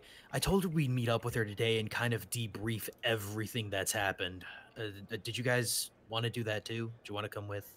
Sure. I mean, it'd be kind of a little necessary, all things considered. But Yeah, I might as well go make a big, like, are we all clean? Are we all primed and ready? We should be like going straight forward there. You know, we I should. want Taurus to come with me though. I haven't seen him in so long. Yeah, he's considered like a large creature, but he's narrow, so he can definitely come with you. I'd say at this point, in terms of height, he's about the size of like a oh god, what would be the size? I'm trying to think here. He's not huge, like he's just long, which is why he fits into the large category. So- He height wise, he'd maybe be like What's the 5? Budweiser horses? Not that high. He's like maybe 5 feet high, like 5'4" high, but then he's really long. Like Is that's he, the like- biggest thing. is he registered or whatever we would need to do in order for him to lawfully be walking around? He's been You're going si- to school. He's been going to school, so yeah. but he's a probably different the- size. He's So not a sure it's pet. He's a because- citizen. He's a citizen. Yeah, he's literally a citizen. now. Okay, I wasn't Hilarious. sure about the legality of it. Does that mean horse? My son's wait legal. Wait a minute, guys. Hey, before we go, we should get that letter that letter we have upstairs. Remember the letter? The You letter. guys, Oh, that's the all you weird- the had. That's weird- all the you weird guys letter. have. What? Oh, the weird letter that The weird Cass letter. got. Yeah. All right, yeah, go ahead. Yeah, let's Cass, grab you- that. You grab that. Let's Yeah, I'll read take it while that we with walking. We read it. It's one word, Borky, over and over. A few words over and over. What? No, hold on. Above game. He said we Don't have some- worry, I have a plan. I have a plan for this, Kurt. Okay, I'm so. I keep saying there's no letter. There is no letter. All right, I've just got my hands up in the air, walking away from this. This is. We were all in the same room. All right, I'll go get a snack from the fucking couch. All right, fine. Hey, have faith in me. All I right, do. you guys head out. You guys are, I'm assuming, making your way to the High District to meet up with Sully. Greckles is shaking a little bit, but yeah. Yeah. The location that she is in is currently the Illuminae Temple. She has a little subset in the Illuminae Temple that is currently hosting the Orin religion at the moment. Oh, Tiny as it may be, it exists. really? Yeah. It's called the Crescent, which is very cute. You guys make your way through the city. As I gotta get rid of Cliff's character sheet here. I Is this a apologize. temporary thing, or? You don't know. Oh, okay. Well, I don't know. We didn't know that the Loon Temple was hosting the Orin. You would know that Sully has been staying with them because through the worship that Orin worshippers and Illuminae worshippers are considered cousins That's fair. because they're sibling gods. So it's pretty common for one to look out for the other usually. Sure. So yeah. Interesting. You guys make your way up to the High District. Eventually, you find yourselves to the Illinois Temple after a few set of directions. You guys haven't been there before. You've been to the Avon Temple, and I think the Hoketh Temple. At very least, Remy, you've been to the Hoketh Temple after that experience with the letter. You guys make your way inside of the Illinois Temple, and one of the high priestesses there leads you to this kind of other sanctum, which inside you see currently talking to a priest, Solly. You haven't seen Solly in 5 months. Mm-hmm. She looks older, just from growing up a little bit more. Her hair is in that same side, like braided ponytail. She stands a lot more confident. She's got her shoulders back. You see at her side no longer a mace, but a sword. Oh. She's got a sword on her side. And she is wearing very well-made, like, sort of like cloth mail plus like a shoulder pauldron bearing the symbol of Orin. And you see her talking to this priest, and you see her flanked by Azra Zahar and Pilchard. She's talking. It's just like, of course, yeah. I understand that the resources of this and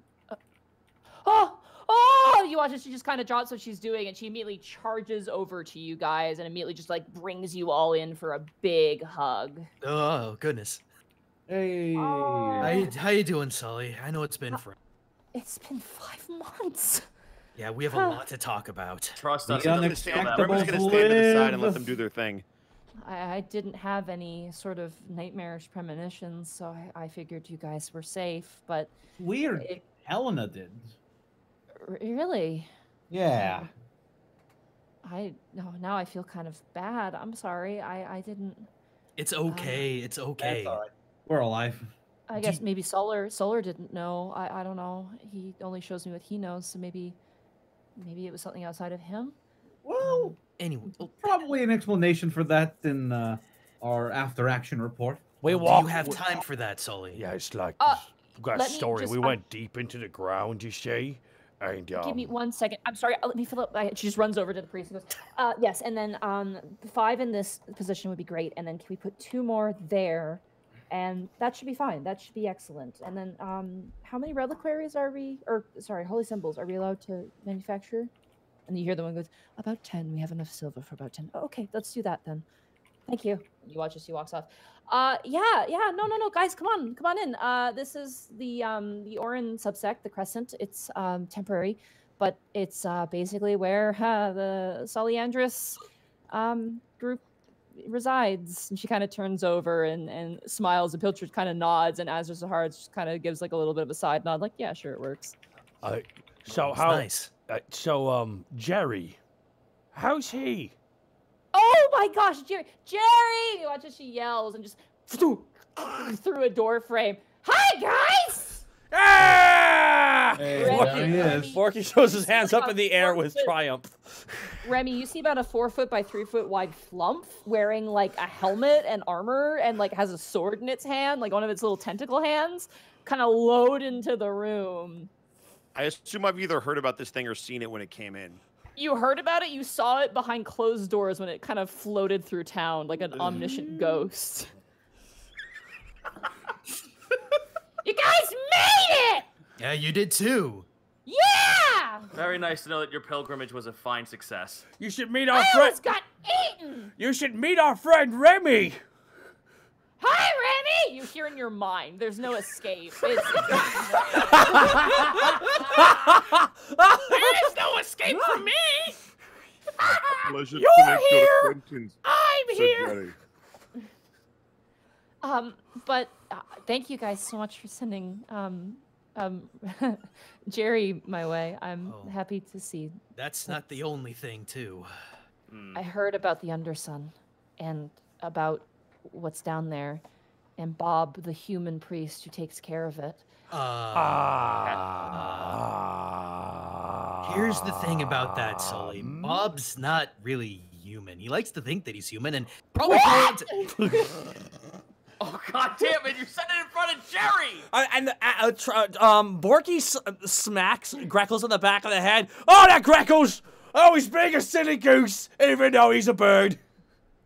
Oh. That wasn't exactly something I was saying out loud. That was Oh, I whispered didn't specific tell. direction. But Jerry's telepathic. Yeah. Jerry's telepathic, unfortunately. Oh, that's silly. That's Pick up silly in your surface Grackles. spots. Well, You can probably also pick up that you're lying as well. yeah, so whatever. Anyway, moving on. But that's kind of beside the point. It's fascinating that a group like that are Down devoted to Orin. I wonder if that's where Solar was trying to take me. It's Well, you can go there. I have passage. That's a teleportation circle. Yes. If we get that to Merrick's, we could probably do so. Yes. And also including within this is a blueprint to make one open for just a two-way for both. I'm sorry. And here's a scroll to make a blueprint to make a portal as well. That's excellent news. Yes, Do you mind if she kind of reaches out to take Oh, that? absolutely. I just handed it right to her. No questions asked. It'll probably take some time for this to be a thing, because obviously this magic takes a while, but amazing. This is great. Oh, Know that you will probably be addressed if you go through the portal by something called, I believe, a mind flayer. a mind flare? I don't worry. imagine He seems nice. Imagine a lanky humanoid, but instead of a human head, it's an octopus head. Mind eaters. Yes, I wouldn't. But I assure you, when I spoke to him, he did not seem to be under that persuasion. He was actually rather reclusive. Yeah, actually, hold on. Not to take away from what we're talking about here, but if you go to the Underdark, right? I was thinking last night, I was being solemn looking out my window, thinking about our many adventures we've had, guys. And I realized something about when we traveled to the Underdark. We met that king, right? Remember that we met that guy who was Oh like... yeah, the Deep Gnome King. Yeah. Yeah, we said we'd get his wife's voice back. Fuck him. Yeah, if you open up, if you open up any kind of diplomacy with them, one thing I would suggest is you have no idea about what I just told you. Oh, okay. You watch as why she did kind you of just- turns to her shadow, and her shadow actually accumulates, and Quarian kind of walks out of the shadow. Ah! Hello. I'll note this down as a secret then. Anyway, first things first. Before anything, I'm sure you're gonna want this. By discovering the Underdark in Alavas, you guys have been forwarded a hefty reward. So let me grab that from the coffers. You watch as she kind of scrambles away, Morty starts clapping. Yes, of Yes, course. yes. leaving the five of you guys in this chamber with Pilchard, Quarion, Azur Sahar, and Jerry, who all just kind of stand, and it's kind of like one half of the room is you guys, the other half of the room is them, and it's just kind of this awkward silence begins to fill the room. So Pilchard, you still drinking Is heavily? that a cue that we're good to roleplay? Yes. So Pilchard, you still drinking heavily? Son of a... I actually dropped the bottle ever since you dropped me off here. Oh, respect, good for respect, you, then. respect, bro. Bro, knuckle me, man. What? I'm surprised you didn't go into shock. Punch my hand, but not seriously. That's what it is. Well, in the place of my my thirst, I really, really like sugary foods now, which is kind of bad, but training with Azur Zahar is certainly working them off, isn't it, Azri? Do not call me that. So, one poison's weaker than the other. Plus, I kind of need to be here for Solly now. Kind of her emotional support at this point. So, Right. So, Quarion. So, yes. Jerry. Found yourself an ally. It is, strange to say the least, seeing a Flump armed. I have a sword! No! Don't swing that around. Okay! You watch as he, tries to sheath it, but he can't, hold it up high enough to actually, get it to point upwards towards the sheath. Dangerous. God. Hey, hey, Azra, would you consider trading Jerry here? Have you tried? She just kind of gives you this look, looks to Jerry, he's like, ah! Ah! Just kind of trying to get it into the spot. I am busy training Soliandris the way of the blade. They can train on their own. You I've sure? noticed that. Task keeps focus on his son more than he does anyone else at this point. How has her training gone? Very good. She's improving every day. Good. Sword makes for a better woman. For a woman like her, in my opinion. It is a finished weapon. Who said that? It was Connor. Who do you think did it? Who do you think can do it? There's a war mage in the corner. Yeah, like a concert just like tumbles in and then tumbles out of the plane. My God, it's exposition bot. Hello. You watch this eventually as Solly returns with a bag in tow, a very big bag, and a stack of papers. Okay, Panic so starts rubbing his grubby little hands together. here's the gold. I hope you don't mind. Part of the reward that you guys got for discovering the Underdark is to allocate some more space for upgrades for your building. I figured if you guys wanted to make more upgrades, I took a bit of that Alavastian credit and bought a warehouse that's next to you guys. So what? Unfortunately, Adric Metalmane, who is your designated foreman, is a little busy at the moment with dealing with the wall collapse. I'm not sure if you guys heard about that, the other crystal that's in the sky now. Oh, yes. Right. We noticed on the way in. So for that reason, it might be a while until we can get that space for you. But hey, more space, really exciting, really fun. So Franchise grows. yeah. Who did the warehouse belong to before you bought it? Oh, it belonged to a, I think it was a brewery, but they're moving to the higher crafting district. Wait, so... wait, hold on. Is all the brewery stuff still in there? No, it's going with them. Damn! It's expensive. Yeah. Borky, that would have been theft. I know it would not. It would have been. No, it would have been borrowing. Besides, permanently. it wasn't really a storefront. It was more of like a storage and production area. But hey, that's now yours. And once Adric is back with us, we'll get that all set up for you. In terms of your reward, here you go. So everybody, write down 4,000 gold pieces each. Oh, we have a horde. We have a horde. With the exception, of course, of Remy. I'm sorry. I know. I figured. So this will be, that's 400 platinum each. You guys are being paid in platinum. Fart, yeah. Oh, okay. I'll just change. Alavastian platinum pieces. Fantastic. Hot damn.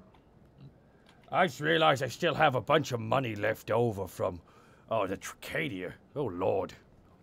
Wait, so it's 400 platinum, you said? 400 platinum, so it equals 4,000 Alavastian gold. Yeah. That's a lot of money.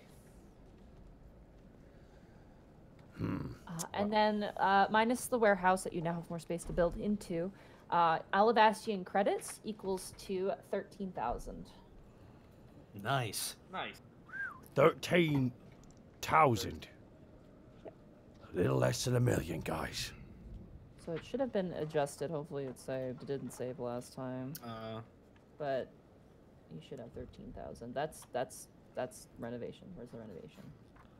No, it has not saved. Let me grab that for you.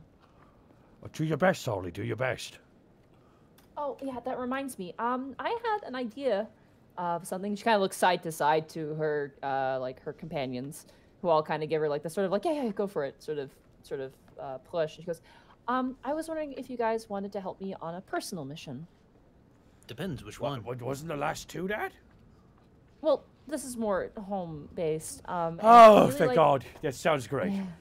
It'd be short. It would be really short. It's just more of like a bit of like a how would I describe it? Like a reconnaissance mission, maybe. Ooh, that sounds fun. Yeah, I figured we could split into groups of 2, and it would be kind of a cool team-building exercise, and we could maybe she kind of gestures for y'all to get kind of close.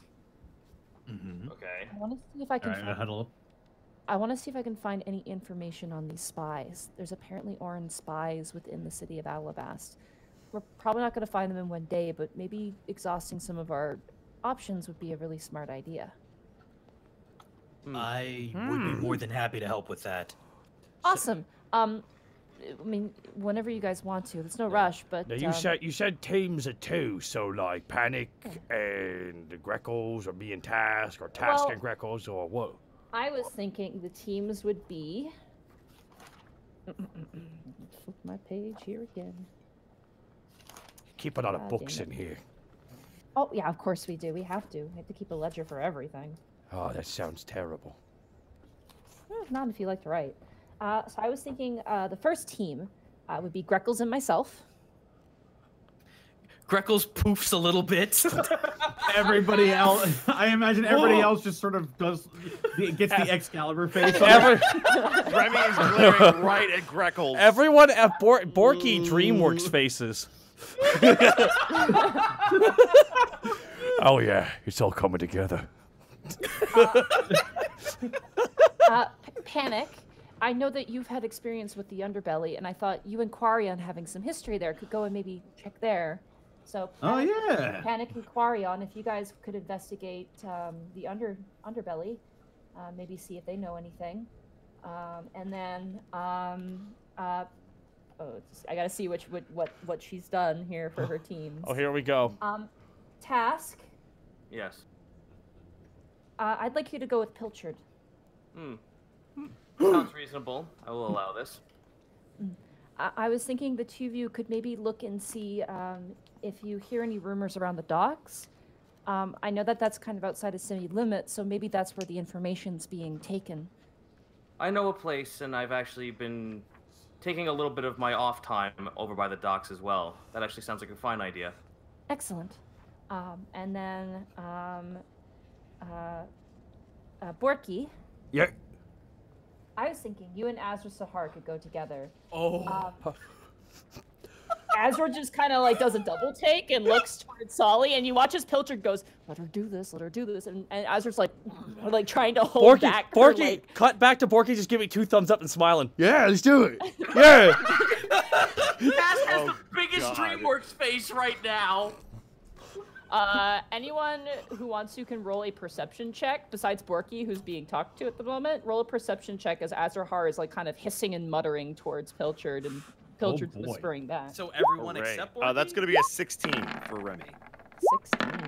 Man, That's going to be I rolled a 17. 19. Nice.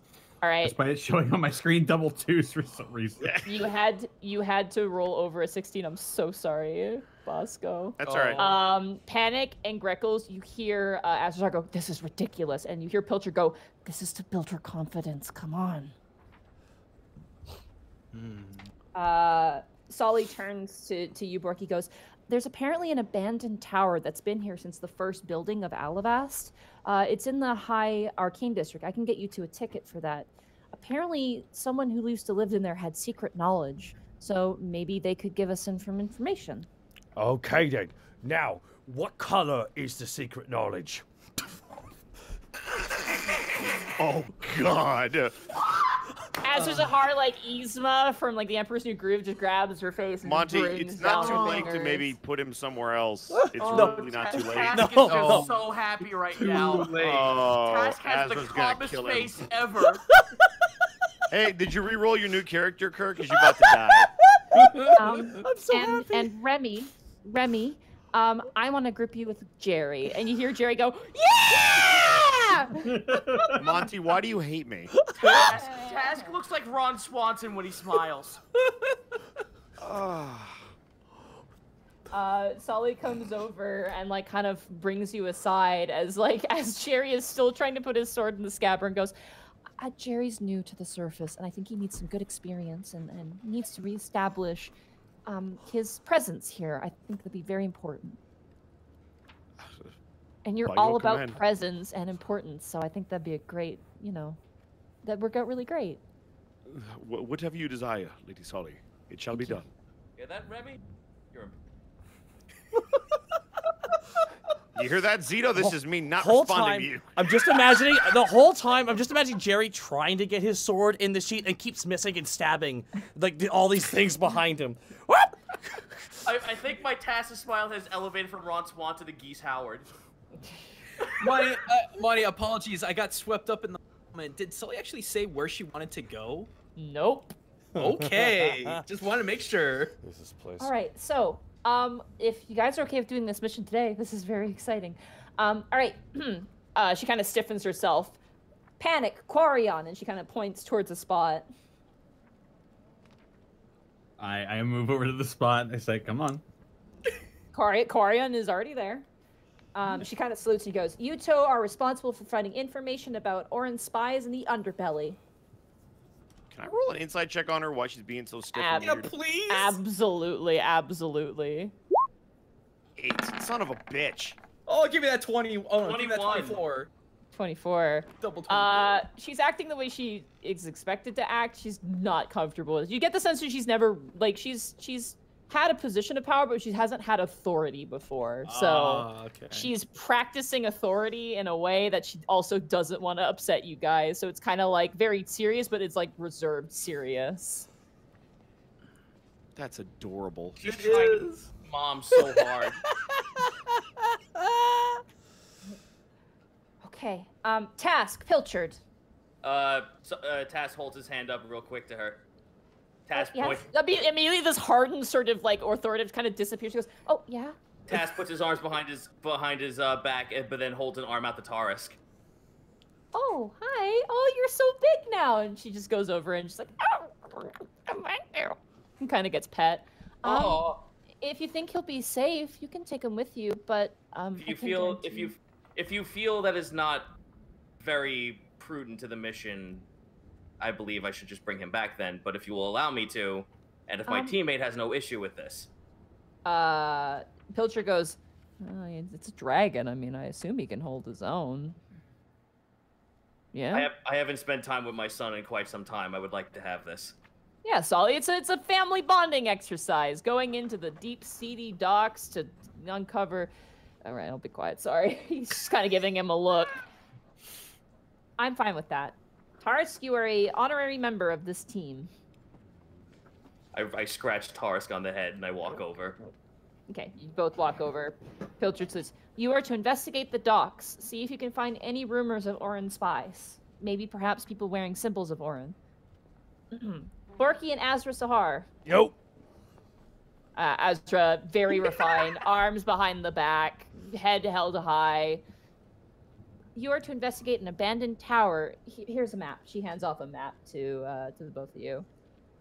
"Find what you can about the person living here. Perhaps they would have some magical means of finding out where these spies are."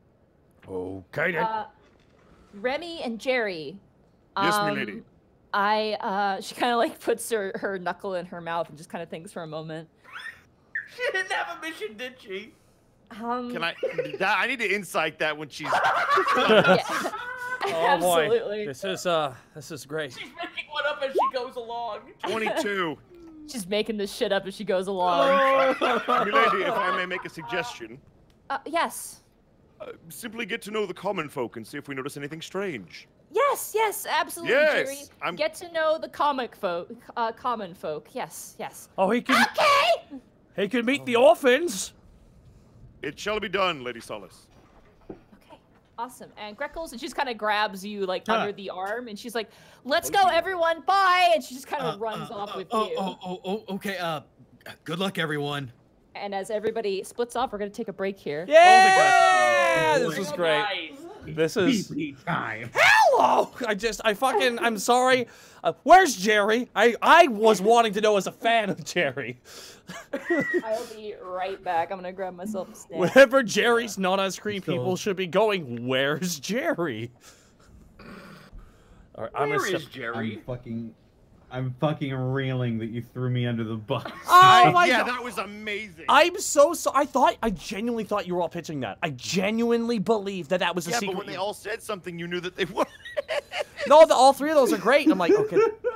And when I sent it to Nadine, she's like, "Oh, that one's also great." I'm like, "Oh, okay, good." So we all sent in the same thing. Hey, I thought. I'm not mad It's at so all. quirky, I'm but just it's still completely so blindsided. bad. Because I had completely forgotten about it too. I was like, oh shit, that's right. That did happen. I was searching my mind. I'm like, a powerful secret, secret, and I'm like, all right, I'm here. Also, I saw Panic just prank out the entire council. Oh, that's a secret. I just. Oh god. Are you all staying here for the Wait. break? Nobody has to use the Oh, bathroom. I gotta go to the I bathroom. actually Actually. just did. No, I got I pee. do. I will be right All right, back. bye. Yeah, everybody. I literally Get just out did. of here. This is my moment alone.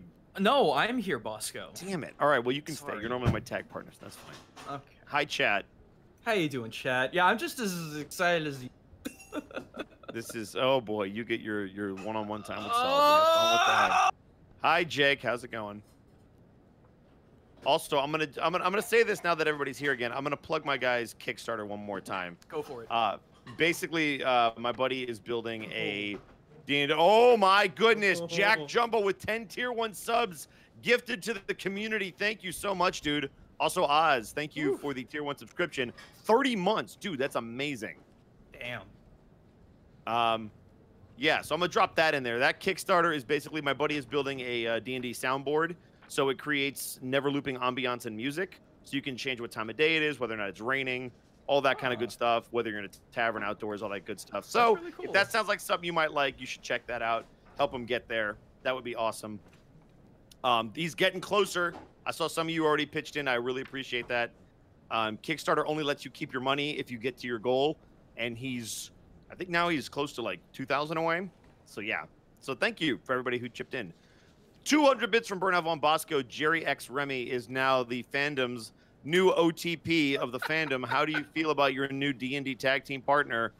I feel like you should shut your whore mouth and take another drink. How's that sound? There we go. Oh, There come we go. on. You gotta roll with them punches, Bosco. Divine Buddha subscribes for 3 months at tier 1. Thank you so much for that.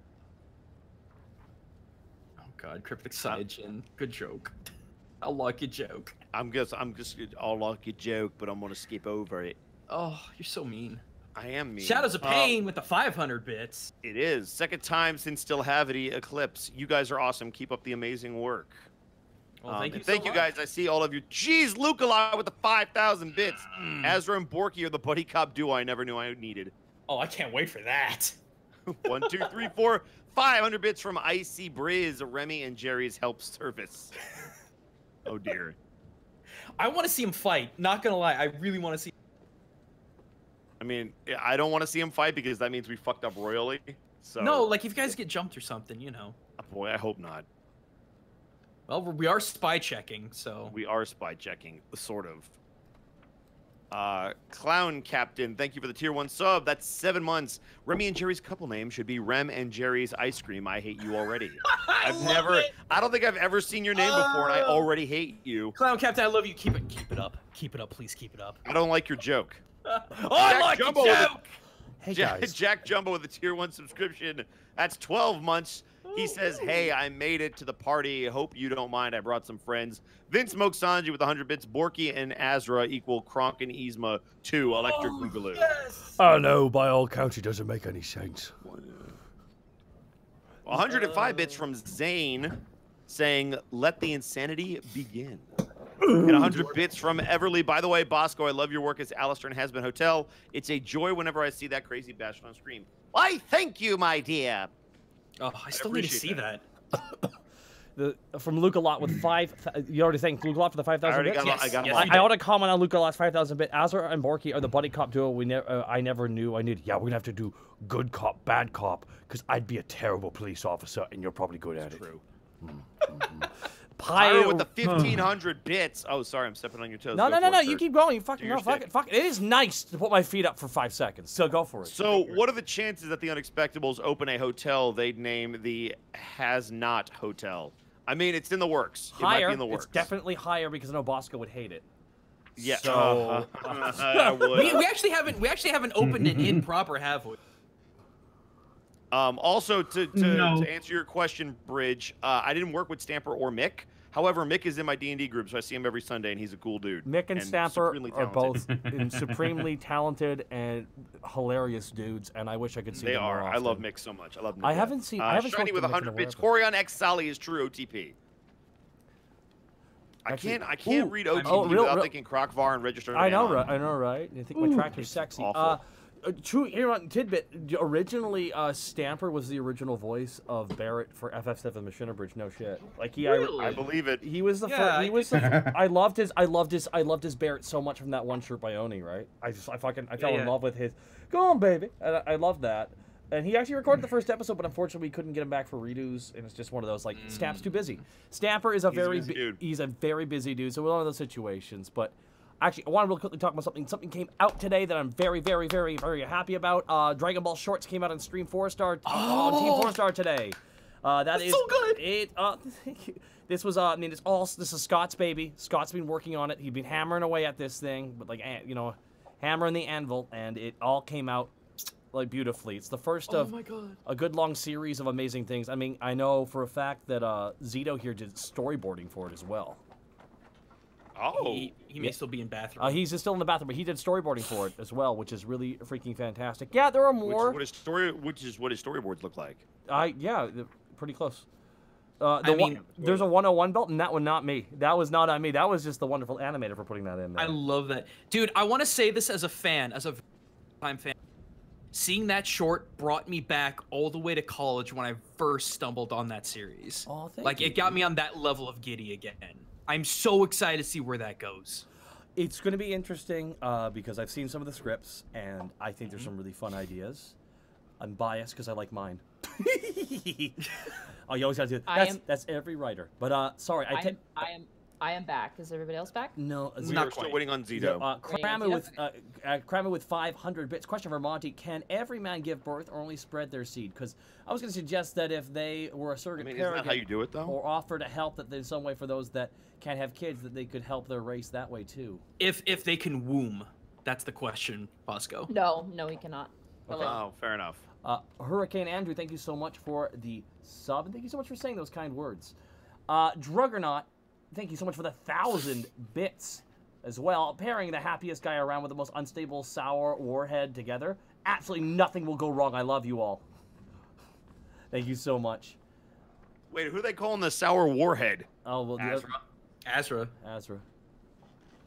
Lovely Lorelei, thank you for the 150 bits. So you can find enemy spies, hike up the magic mountains, find 2 more fragments of a god, find out way to sneak through the living forest. Oh, and they still need to find that necromancer who tried to kill us all. Oh, that's right, Bosco. You weren't here for when Azra almost killed Task.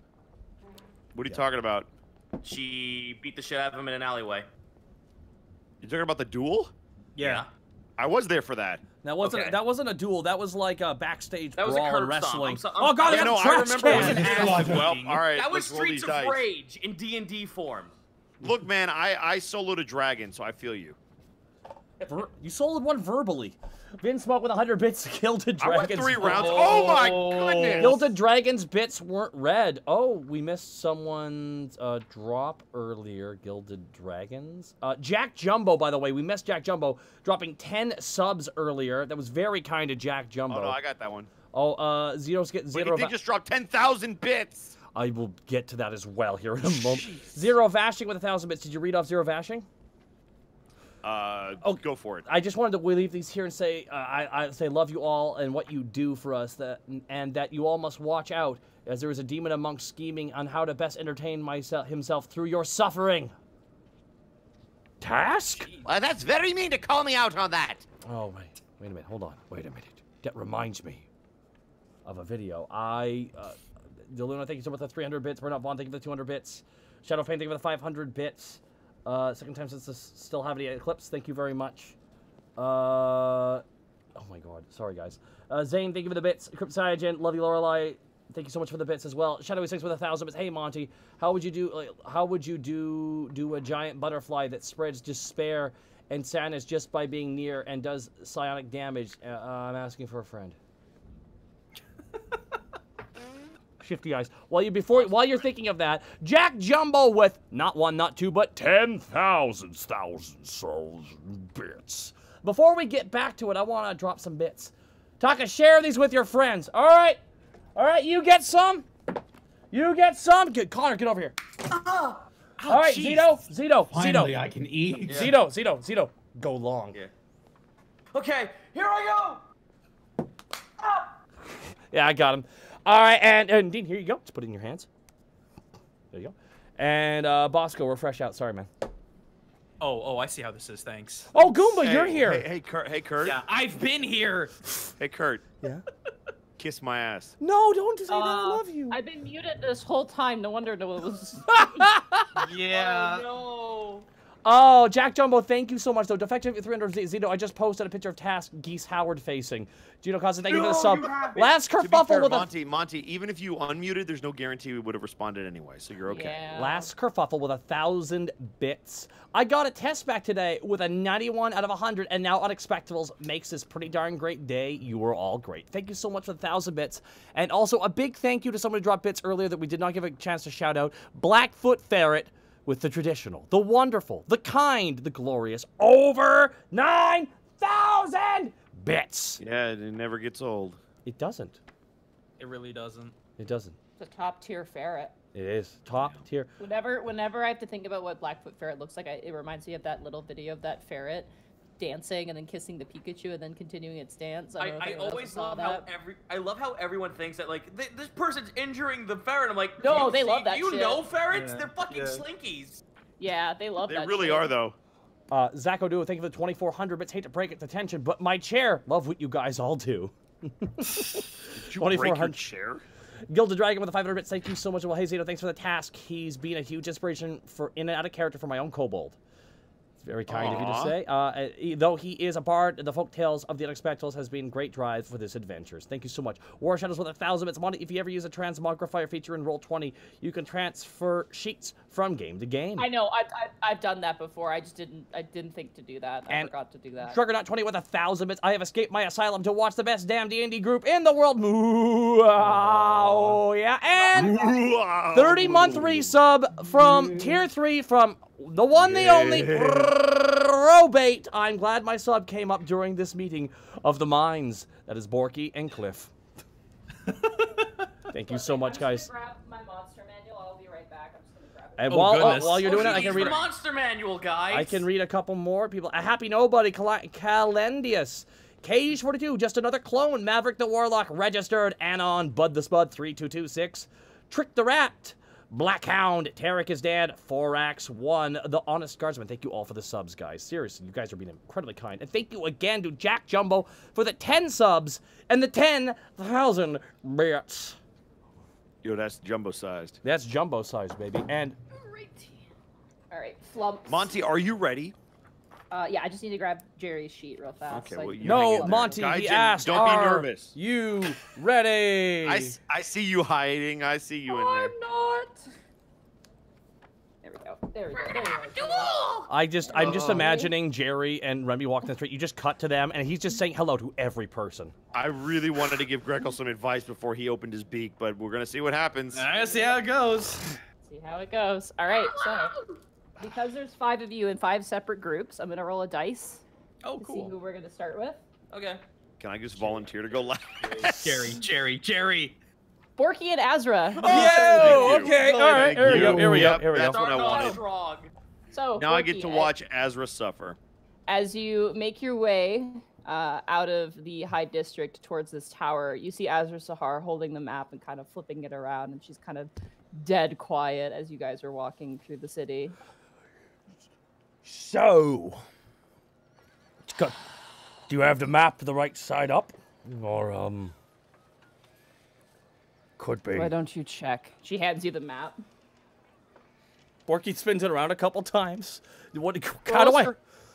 Roll a survival check, because that is how to navigate is with survival. That's a natural 20. Natural 20. Oh, you've seen this tower before. It's nearby. It's nearby where Willow used to go to school on the wall. It looked like scaffolding, but it's actually like an old tower that just maybe was built around. Or I know this. This is over by the wall, actually. There's lots of scaffolding on this side, actually. Good. Let's not waste time. Make way. Oh, sweet. Also, if we could swing by a bank on the way, I'd like to start an account. What? Well, I was just, I was just counting I was just realized that, you know, I realize now that the amount of money I have, I am very killable. She just like brings her hands to her temples and goes, so what you're saying is you want to stop this very important mission that has been bestowed upon us by the Child of Solar, Mhm. so you can open a bank account, Yeah. so you could put your pocket change away. With checks with little If blues if, on. if it's on the way, I think you'll be missing that part there, Mrs. Zahara.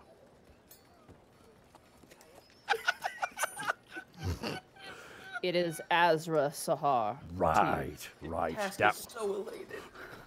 all right, well, let's head off. We Let's will head not be stopping at a bank, whether it's on the way or not. We have a job, and we shall complete that job for Yes, the sake of we will- our and my honor.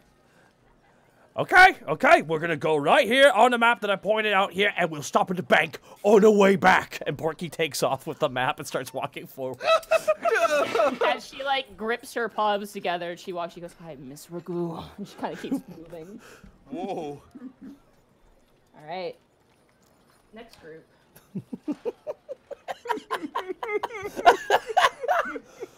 Here we go. Happy. All right, here we go. This is fun. This is fun. That's a word for it. Come on, Greckles.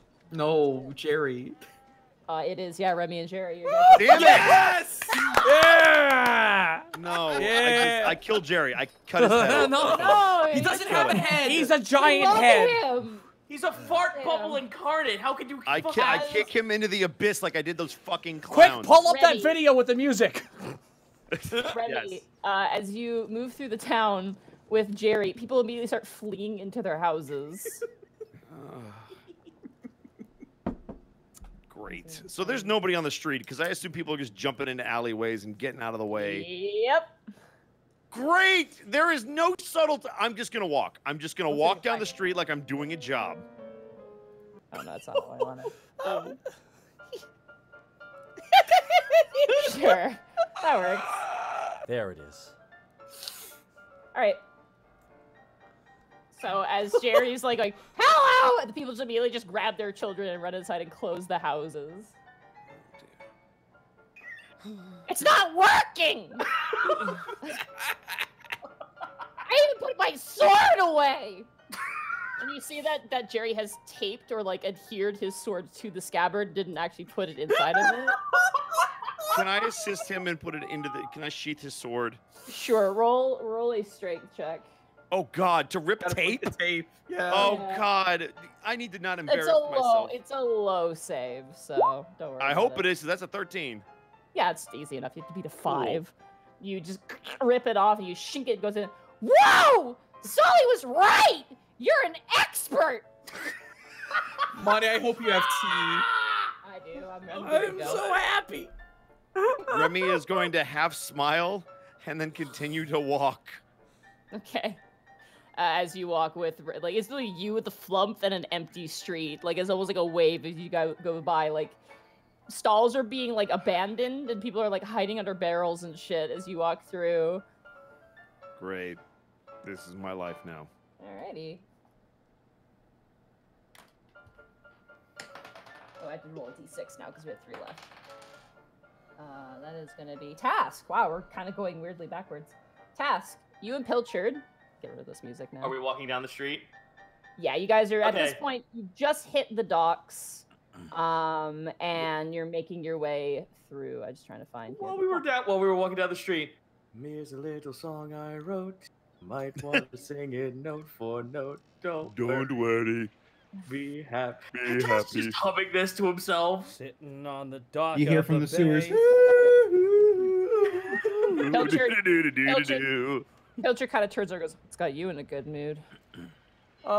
Sometimes karma is a very fickle mistress, and today karma seems to have smiled upon me. You saw it back in the temple as Borky walked off with Az.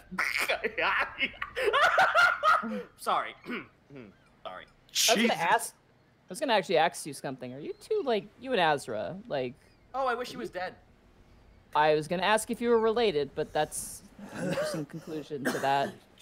Well, the only thing I have. Well, it's funny you mentioned that. This And I don't mean that. I don't mean that in like you're both kobolds sort of way, but like you two are very similar. In what regard? It's just kind of it kind of like pulls his collar a bit. reactive, I guess, would be the way I would put it. That's just red scales in general. We're a very aggressive bunch of kobolds. And you also seem to have a lot of baggage on your shoulders.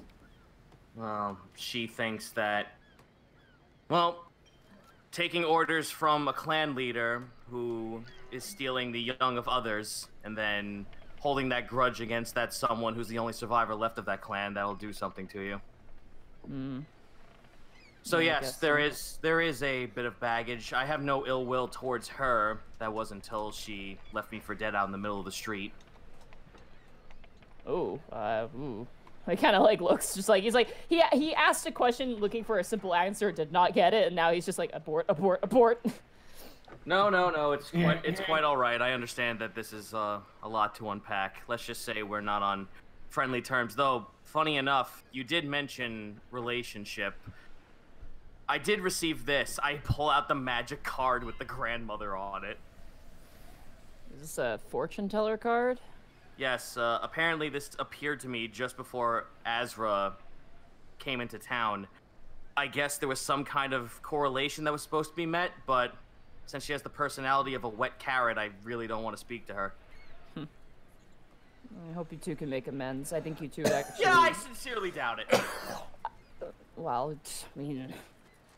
You'd have to put us... I look to the camera. You'd pretty much just have to put us in a room by ourselves for that to happen. Yeah, I expect she'd probably break down the walls before that happened. No kidding.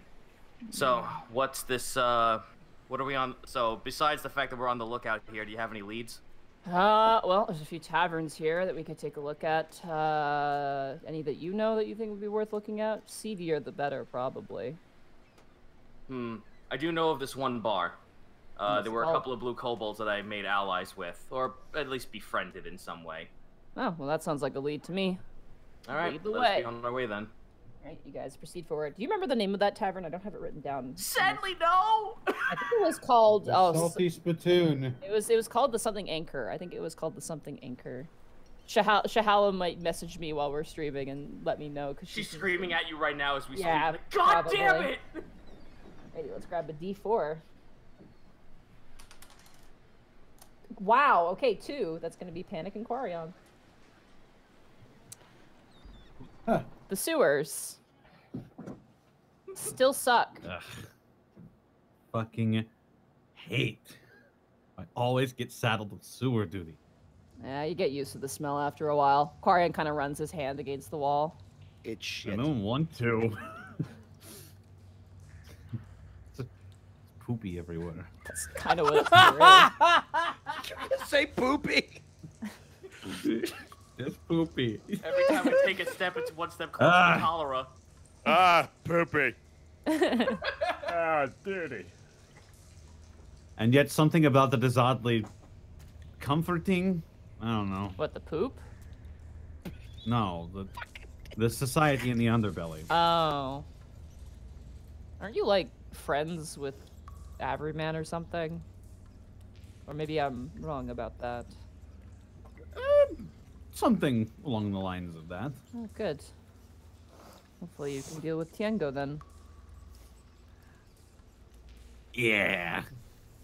You know, he's really a big softy whenever, he's really a big softy once you get past the, you know, the big veneer of him being a huge, giant killing machine. Yeah, I'm sure a direwolf is soft too, but it'll still rip your fucking throat off. Fair enough. So, looking for sun spies hiding in the least sunny place ever. Well, if you ask me, I wouldn't be surprised if the Oran clergy is using a third party to do this shit. Assholes. Yeah. Feels good though. You know. Being back? Well, actually being able to do something, I guess. Kind of mulled over it after I was captured as a kid, and yeah, felt kind of powerless. But you know, with Sully Andress, it's I just feel like I can help a little bit, you know.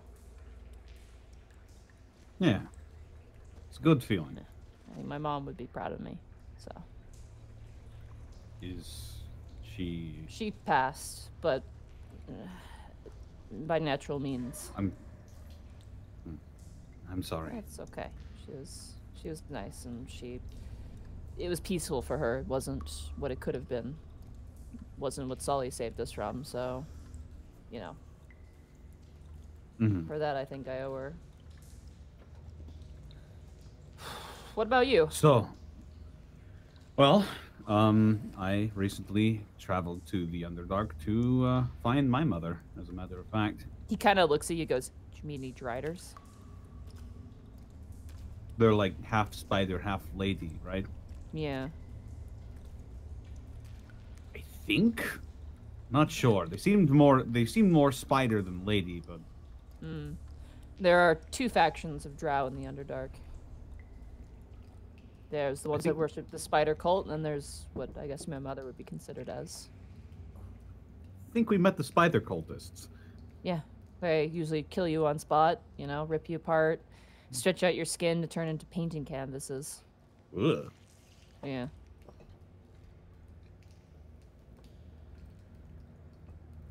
Wait, isn't vellum made of skin? It is, yeah. That's like animal skin, though. Fucking wizards. You guys make your way in the suitor, making some decent small talk. Quarion is pretty chill as a dude. He's a very, very chill dude. Definitely get the sense that he's experienced, especially when it comes to underbelly. Like he actually like takes you down shortcuts and stuff, and you're like, what? Like secret walls and Ooh. stuff, like stuff you wouldn't have known about. Hey, I'll have to commit these to memory next time I'm down. Next time I'm inevitably down here. Roll a survival check to see how well you memorize these pathways. Alrighty, survival is gonna be oh, don't you do it? 19, not bad. Yeah, you kind of get a That 8 almost knocked over my other dice. I know. You get a good memory for it. It's really hard when all of the tunnels kind of look the same, but like you see that Quarion uses not the tunnels, but what's above the tunnels, like where the manholes are, to basically dictate where he is, and the sounds and the smells even. That seems to be the best way to navigate through this space. And eventually you hear the rough and tumble yells and shouts of the underbelly. And that leaves us with Greckles and Sully. Oh boy. Sully believe in takes you. you by the hand, Uh-huh. and she leads you. Where is she gonna take you? That's a good question. Well, I know a couple of nice restaurants. Yeah, Yeah, but you're so not do there. I. She wants somewhere discreet to go. I would know a few places, wouldn't I? She takes you to Brooke's father's cafe. Oh, this is good. Oh, Evan's cup. Yeah. Oh, good. You watch as she goes to the door and she like ding ding ding ding ding goes, and you hear her go, "Hey, how's it? Oh, hey, Sully. Hi. Can we talk in the back privately?" You know what? I was just about to go pick up some milk, so yeah, place is yours. Just don't destroy the place. Kind of gives a side glance towards you, Greckles. I don't intend to. All right, here you go. Here's the key. He hands it to Sully. She goes, "Thanks," and he closes up and locks up. Sully, I take it we're not here to look for Orin spies. No, we're not. I need your help. Well, I'll do my very best. I don't know what's happening. Well, She Sully, presses sit her down. fingers to her Just head. sit down. Come on. No, Greckles will help her sit down if she lets him. Yeah. You just pull up a chair and she sits down. In the Sit chair. down. It's okay. Just take some deep breaths. Every time I think I have things figured out, something comes up and it just ruins it all. Every single time. Well, you're not alone in that. Brooke proposed to me. And she's like does a gesture with her arm. I ran. Oh, Like physically I ran. I didn't know what to do. I see. I haven't seen him or talked to him since, and I can't. Can I be candid with you, Sully? Sure. Do you love him? She pulls a chair for you. He sits down. It's not that easy, Greckles. I know. I loved Regis Cade. He raised me, but then, you know, Yeah, I know. and took care of me, Brork, but it's forever, isn't it? By definition, it is. That doesn't happen for us. I mean, it doesn't happen for. I thought it didn't happen for us, but it's. Azamar and Periton don't get married. We are never told we're going to be married. We never think about it. It's not the way it happens there. So it's not something I've ever had or wanted to think about, I guess. And now that you can think about it, It's frightening, really. On one hand, if I marry Brork, I'm safe here. I can't leave. mm-hmm. On the other hand, it's forever. And I don't know. Do you have the ability to say no if you don't want to, don't you? Yeah, but what does that mean? For You know- me and for being here, and they want me back there. I know. Periton. I know, Sully. Listen, there's something that I've learned too, being here for a very long time now. I always think back home. You know, there was a girl that I loved, and I thought maybe I could make it work, but the system deemed it impossible and threw me out for it. I'm not saying that you should get married. I'm not saying that you shouldn't. But I think it's important to root yourself in the now and the who you are now. I came from a very different place and you came from a different place, and neither of our origins are very good. But if I've learned anything from being here and befriending and finding people to care and love, it's that it's good to focus on the now, and it's good to focus on who you are now and what you want. If I say yes, you'll be there for me, right? You won't leave me, right? Sully, there is nothing on this world or the next that could take me from you. I don't know what compelled me that day to follow you. I don't know what compelled me that day to talk to you, to make an oath to you, to try and protect you. I don't know. Maybe it's the gods themselves telling me to move on and find someone else, you know? Thank This you, is- Freckles. Oh, you're welcome. Can I... This pains me to say, but can I say something? You already have. Go ahead. I don't know how to feel about you marrying Brork. I 100% support you in what makes you happy. But there's a small part of me that sometimes I wish it were me.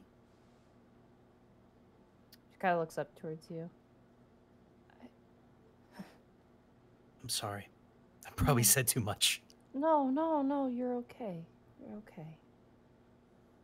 Just, I didn't think any of this could be possible. And I have to think of an answer soon. I understand. Sully, I want you to know you've done so much for me. When I arrived here, I was lost, I was angry, I didn't have a purpose. And in so many ways, you led me to so many great things. You did the same for me. Oh, Sure, it was bumpy at times, but I mean, now I have gotten everything I've really wanted, really. A place to call home, people who support me, mhm. a flump. Way off in the distance. Thanks. You're very welcome. And like I said, I support you in anything that you do. Meanwhile, Porky. By the way, Gaijin, you fucking killed it. Nice, nice. Scene. Mhm. Yeah, good scene, dude. Oh, who's next? Borky. Borky, you and Azra Zahar stand in front of a large, completely abandoned, almost condemned-looking wizard's tower.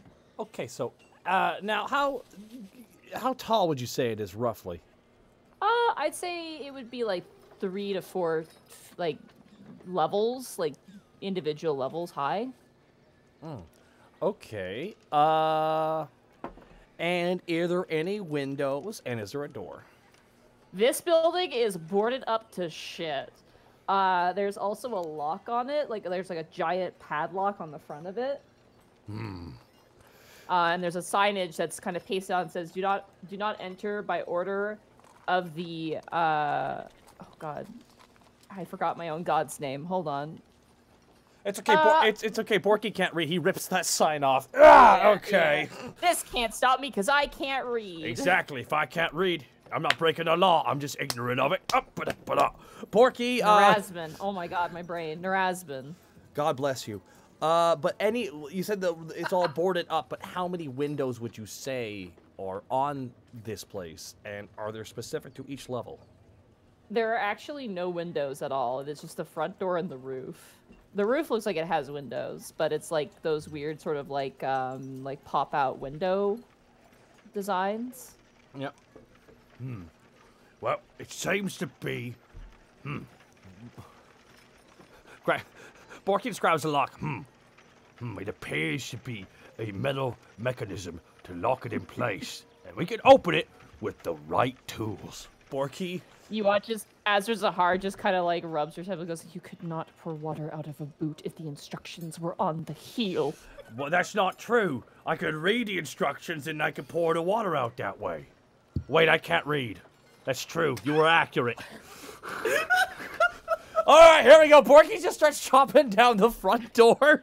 It fucking All right, sucks, doesn't it, Azra? It fucking sucks. Are you gonna kick down the door, or are you gonna try like to brute strength your way through the door? Borky's gonna try and just pull the lock off entirely. All right, roll a strength check then. Borky, however, is going to put both feet on the wall and pull that way. All right, go ahead. Oh, you gotta remember, you gotta lift with your legs, right? So you gotta place your feet up here, Azra. Might want to watch your head in case you've never done a B&E. Break and enter into a building, that is. All right, what am I rolling? We are not.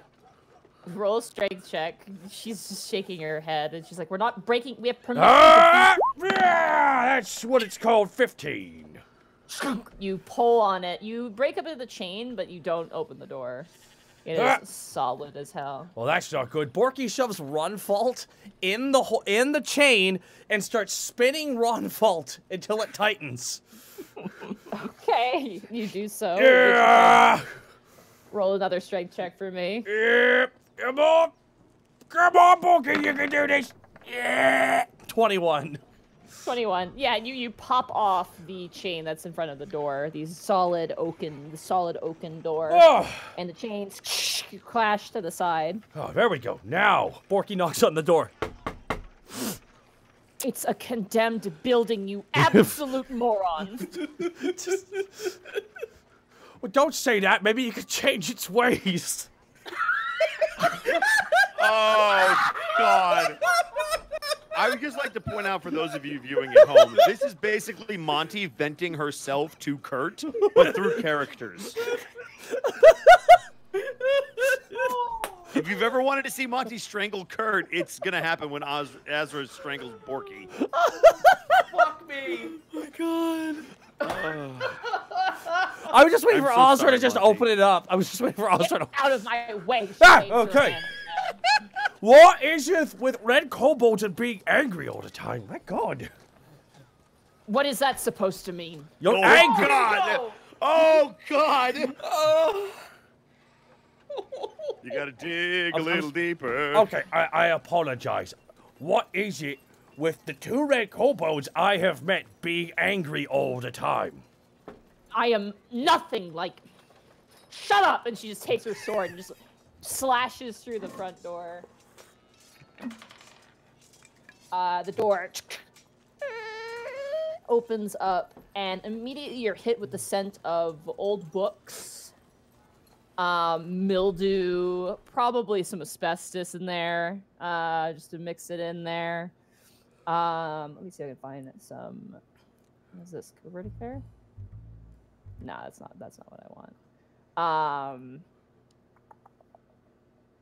Do I just have like a weird abandoned sound thing?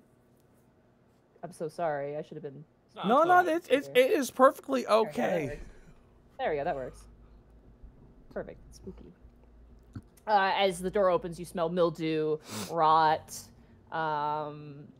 like wet incense. Oh. It is completely pitch dark as you go in there, but you have a dark vision, correct? Oh, yeah. I think 60 feet. Yep. Yeah, Azur Zahar has superior dark vision, so you guys both walk in. Azur Zahar behind you closes the door. It's good. You did that. Now the bad smell can't get away. Shut up and start looking.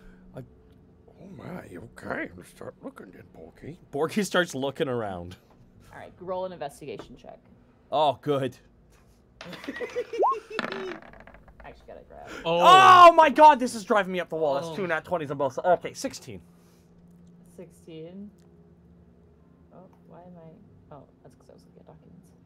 Oh my God! Yeah, 2 natural 20. 16. All right, you dig around. Sorry, I'm just pulling up Azur Zahar's sheet real fast.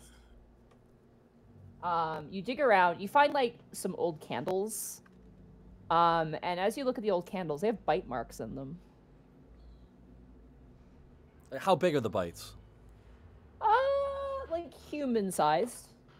How big are the candles? The candles maybe like oh God, sorry, Canadian measurements. Probably like a measuring stick, you know, like the ruler you get in school. Oh, okay. Which I guess would be the same in America. Yeah, it's the same thing. I get what you're Yeah. So, like, It's like a foot long. here's a weird question for you, Mr. Ha. What species eats candles? The same species that eats this, and she holds up a rat, and the rat's got a big chunk out of it.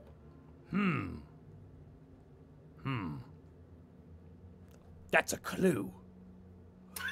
What?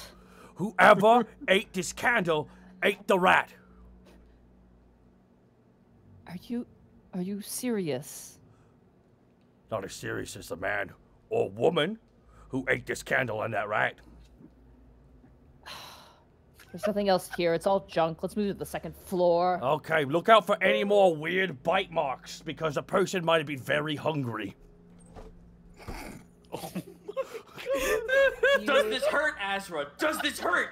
You know, Heal! I'd start rolling psychic damage, but that feels inappropriate. It's more emotional pain than anything. You head up the stairs. The stairs are like she walks up the stairs, and as you touch those stairs, you hear, and then part of the stair actually breaks under your feet. Whoa! Okay, that's... Yeah, I need to start cutting back on the bread. That's bad. All right. Borky keeps walking Stop up. dawdling. She proceeds up. I am not dawdling, Miss Zahar. I am clearly too fat for this place. So, excuse me. She whips around and grabs you by your chest and pulls you forward. Let me get something absolutely through that thick skull of you, you absolute bumbling greenfield oaf. I am here on a mission, not to listen to your endless prattling. And what was that? Boys, Her what? ears perk up. What was that? It's a lot of mean words. Actually, is what it was. Her hand goes to her sword. She slowly makes her way up the stairs. Oh, Borky puts his hand on Ron Fault. You guys make your way to the second store. You see now that probably the third and fourth floor, the actual floor gave way and has broken down into a pile of wood on the ground. You see hanging from the point of what is called a witch's hat, I learned, which is it's a nickname for architectural, they come to a point. Oh, okay. You see hanging down from the roof all these chains that are hanging down from the roof. How many chains would you say? like 20 individual chains of various lengths. They're really high up. They're like probably about 30 feet up off the Now, ground. they all bundled, or are they each individual chain dangling? They're hanging off of this sort of base rafter that kind of runs horizontally across near the top of the roof. Hey, Mr. Ha. That many chains, they was holding something. You hear a voice, Borky. Oh, okay.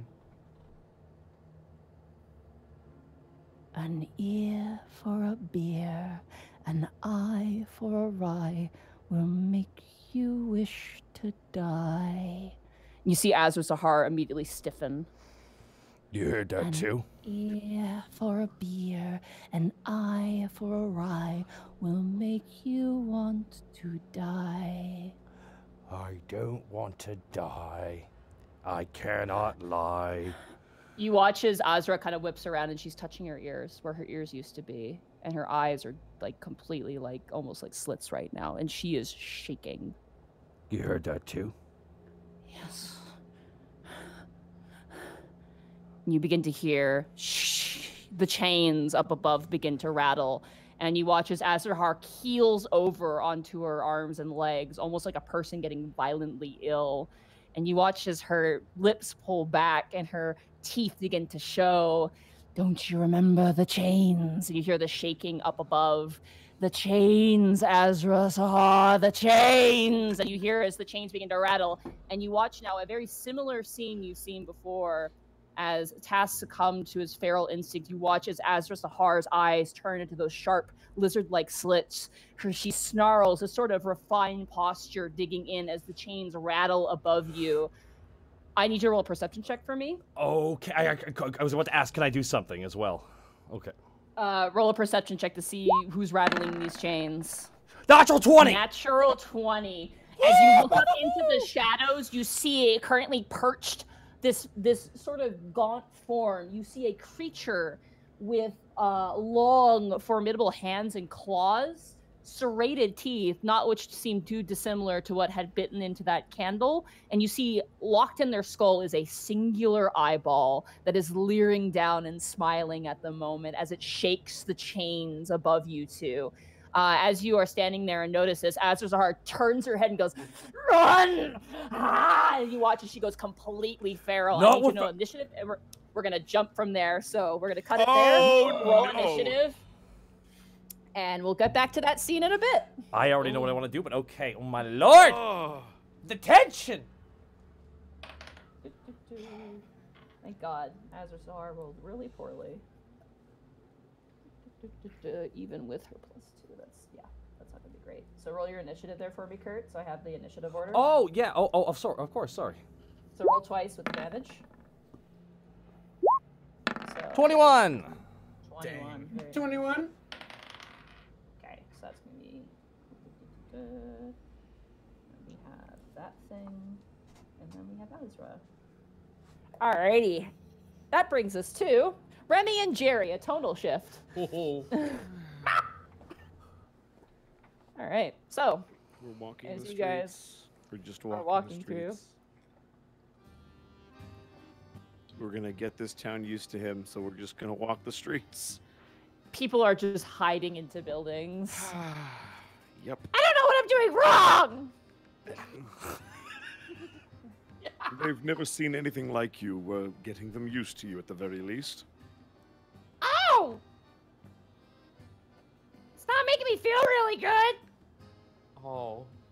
I mean, Solly likes me, but I thought everyone else would. Unfortunately, that's not how Alavast works all the time. That's partly why we're out here, to get them used to you.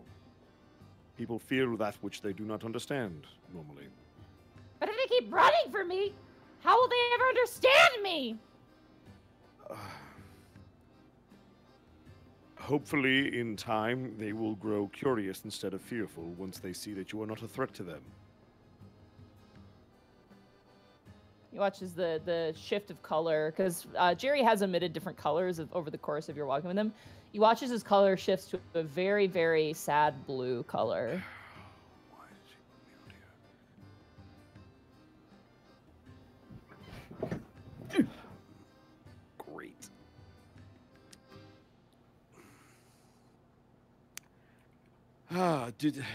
What do flumps like to eat? I don't know. Good thoughts. No, that was above game I was thinking. Oh, above game. But it can read my roll mind no matter what the fuck I do, apparently. Yeah, I literally, like, I wonder what they eat. It goes, I eat thoughts! You eat thoughts. Good ones! Like happy thoughts? Yeah! So if I think a happy thought, it'll make you feel better? Yeah! I can't believe I'm doing this. Remy's gonna think of his family. Okay. Oh, that's nice. I wish I had one of those. You don't have anyone like that. Well, I did, but they all, well, you watch as he kind of like even darker shade of blue. Remy is going to think about the Unexpectables. Them! They're nice! Yes, they're very nice. He's then going to They're think about the Solly's Mercs. friends. He's going to go Unexpectables to Mercs. What a bunch of weirdos! Which ones? And he's going to wink. I guess you got that right. Does his color change at all? A little bit. He's still a little bummed out, though. Maybe if we just pick one person, maybe I could have a friend. Sure, let's look for someone, a prospect, I suppose. I guess we'll look around for somebody who's even remotely not ducking into a house. Everyone's running away. Ha! Can I take him to the perhaps- Sweet Dragon? Sure, yeah, absolutely. I'm gonna take him to the fucking Sweet Dragon. All right, you take him to Get the him Sweet drunk. Dragon. It's relatively busy, and as you like enter in, like like it's kind of like the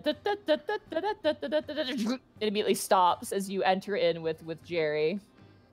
Oh, no. Ladies and gentlemen, go about your business. We're just here to get a couple of drinks. I'd like to introduce all of you to Jerry, one of Solly Andrus's guardians. Hello! You watch as one of the dwarf goes, I ain't speaking to me in my brain! And he just runs out of the Sweet Dragon. Ooh, all right, so that's one. That's only one. Jerry, it's only one. We're doing good. No. It's only one. It's only one. Just one. I don't mean to alarm you. My friend Jerry here can only speak telepathically, so don't be alarmed if he addresses you and you hear it in your head. Really, words are all just passed through your eardrums anyway and into your brain, so it's really just the same thing, skipping the ears. Drinks. Bunch of people kind of mumble to each other, and they're just like, those people think you're crazy! And he just points a tentacle towards them. Yes, I know. Jerry, can I make a recommendation? Okay! I assume that you can't help but hear people's thoughts, but when you point them out to people without their permission, it really can be unsettling. Oh! I'll keep my tentacles to myself then! Yes, that would be a good rule of thumb. We are making progress. Well done, Jerry. Yay, progress! Now, what do your kind drink? Thoughts! Right, all right, so I'm going to get it. Helga! Yes. Something strong, please. Yeah, I got you. That blood just like turns around. Thank and you. She comes back with whiskey on the rocks. I am going to take a whiskey on the rocks. He's going to take that quick shot, put it back on the table, and then he is going to think about who's a good. Oh, I got a good one. He is going to think about Willow. Okay. Oh! Who's that? This is the resident mage for the Unexpectables. She your friend? She is. We come from the same homeland. Well, continent, really. Oh! So you're from like the same cave then? In a matter of speaking, like neighboring caves, like the same land with caves next to each other, but yes. You guys didn't eat each other. That's great! Yes, it was very impressive. I never once had the desire to eat Willow at all, and neither did she have it for me, I would assume. No wonder you're friends! Yes, yes. Friends don't eat friends.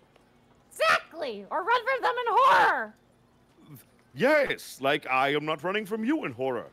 Exactly! And neither are any of the people here. Yeah! And he just immediately turns and goes, we're all friends now! Yes, so other people might need to warm up before they use the F word. Oh! Okay! Yes. Helga, have you met Jerry before? No, but I'm getting the full experience right now. Yes. Yes. Hi, I'm Jerry! And he just sticks out a tentacle. Oh, sorry, I had to keep my tentacles to myself. Hello. You watch it, she's just kind of like a woman with a migraine. Jerry. Helga, I appreciate your patience to no end. You know who would actually probably find this extremely fascinating? Yes, but Borky's not here. I was going to say Willow because she's all into that magical doohickey nonsense. Yeah, you know what? We were just thinking about Willow. Would you like to meet Willow, Jerry? Yeah! Oh, right. That was really loud in my head. Do you have a volume control when you talk to people? I'm Jerry! I asked the same thing. Right. So I'm going to go with a no then. Let us meet Willow, shall we? Okay! And as I'm walking up there, I'm going to think of Doro so he has another snack. Who's that? That would be Willow's fiancé. What's a fiancé? Okay, so a fiancé is someone that you are going to marry. What's marry? It is when two creatures come together in holy matrimony. Basically, they decide that they really don't want to eat each other a lot. Oh! I And should so get they married to Soli then! Oh my fucking god! Way to go, Remy! So... Incredible! So I would highly recommend against that. Why? Because not everyone wants to get married. But then they'll get eaten! Not necessarily. You can still be friends, remember? This is getting really confusing! You watch this Oh, Jerry you have turns no into, like, idea. a Willow! bright- You guys head up the stairs towards Willow as Jerry turns a bright shade of yellow. Oh. Alright. Bravo, Monty, just by the way. Oh, God. I'm so sorry for your voice. Oh, it's rough, but it's okay. My parents, I actually did the first time I did Jerry. Like, I heard my parents talking to each other and moving around, so I think they heard me. It's okay, Monty. My parents thought I was crazy too when I did this voice. Jerry, Alright. please, we need to see Willow. Stop. Task and Pilchard. Task, I want you to roll a perception check for me. as By you the make way, your I way actually through found the names of the bar. Yes, it is the bottom dollar. the bottom dollar. That's right. You betcha bottom dollar. It's Perception, yes. yeah, perception. It's owned by Mr. Chance. Oh, I saw that nat 20 and it rolled away. I know. Flat 20. But easy enough. You find that swordfish Triton, who hangs out with those two blue kobolds, Trashfire and goddamn Saber. Yeah, Saber. That was his name. He's very kind of quick in speech, to the point. And you see him gutting fish, and you walk up to him. You haven't seen him in like 5 months. Oh no! Saber was the Triton. The other guy was Fishgut. Yeah, Fishgut and Trashfire. So yeah, Yes. Saber was the Triton. Yeah. As you walk up to him, he's currently what looks like just kind of gutting and like deheading some fish and like throwing them into like a bit of a bag pile. He goes, "Oh, hello." Working hard, hardly working. As the season rolls in, so too do the fish. That's excellent. He looks to Pilcher and goes, "Who's your friend?" Oh, this is Pilchard. He's just an ally of mine coming to just check out the town. We have a couple of things we actually wanted to look into, but we were thinking that the bottom dollar might be a nice place to talk business with a few friends. You watch as he like leads over. He says, "Pilchard," and he turns over and picks up a sardine and holds it, and then looks towards Pilchard and looks back to the sardine and puts it down. And Pilchard kind of laughs and goes, "The irony is not lost on me. Don't worry, he's a good time." I can tell, though a man in armor does incite a little bit of anxiety in me. I swear to you that I have not been doing any illegal activities." And you mean this doesn't scare you? Task points over to Tarisk. I know your son. He's come by. Oh, has he now? Yes. With, Zotira. Huh. That's... Okay, well, I apologize. I haven't been around for quite some time. No, it is all right. They came by talking about you, asking if we had seen you, but of course we have not. Well, at least, well, hey. I look over to Tarisk. You've been making friends along the way, haven't you? Would you mind? I'll pay you silver. No worries. He just tosses a fish up in the air, and like Tarisk snaps it and just eats the whole thing full, kind of licks his lips. Oh, The big tongue. Nice to know my son's a regular then. Have you seen Fish Gut or Trash Fire anywhere? I'm afraid that they're on a boat voyage at the moment. They'll be back in the next week. Oh, that's unfortunate. Crabbing boat. Rough business, that. What were you looking for? We were just looking for, we just wanted to see if there were any news about travelers coming by within the docks or the tavern or what have you that, have this symbol, and I guess we show them the symbol of, Orin. Yeah, easy enough. Pilchard has one on hand. Yep. Oh. That is Orin, yes? Indeed. I heard rumors coming from Canary's Perch. Oh, that lines up with so much. Tash just, like, rubs his temples. Oh, dear. A ship came into port quite some time ago. They bought up a bunch of supplies and left. They didn't happen to be full of clerics and paladins, would they? He kind of just shrugs, his nose kind of like narrowly missing one of the fish that he's cutting up. I don't know. They quickly bought supplies at Canary's Perch and then headed eastward, never to be seen again. I feel like that's something we should discuss in the tavern. Then I look over to Pilchard. Might be, maybe not quite what we're looking for, but it definitely is something of interest that Sully probably wouldn't mind knowing. Indeed. Maybe let's hit the tavern. Maybe someone else might actually have seen someone a little bit more in depth. Yeah, I'd ask around. I maybe would ask the bottom dollar, the people there. Give them enough drink, they'll talk about anything. Very well. Thank you so much for your time, Saber. Of course, and we should get drinks again. It's been some time. Indeed. I'll be around a little bit longer in town, so you'll know where to find me. Certainly. And we head over to the bottom dollar. As you guys cheer, I just hear the solid, like, butcher cleaver chopping noise as he just decapitates one of the fish. As you make your way over, I just want to see if you wandered this way. Oh, okay. As you're walking, you see a blue kobold that you recognize. Oh. You see Bonray, who is the Griffin Rider who crashed in front of your guys' house on your way home. Oh, we meet again then. Huh? Oh, great. No, don't worry. We're not here to seek you out for anything. I'm not here to cuff your wrist like Remy is. Oh, my God. It surprised me having a guy in office uniform hanging out with you. What, a guy can't be on shore leave? Yeah, exactly. Right, shore leave. Get it? It's because we're near the docks. And he kind of like goes to lean up on a post and slips and stumbles and just like fixes himself on the post. Yeah, sure, old man.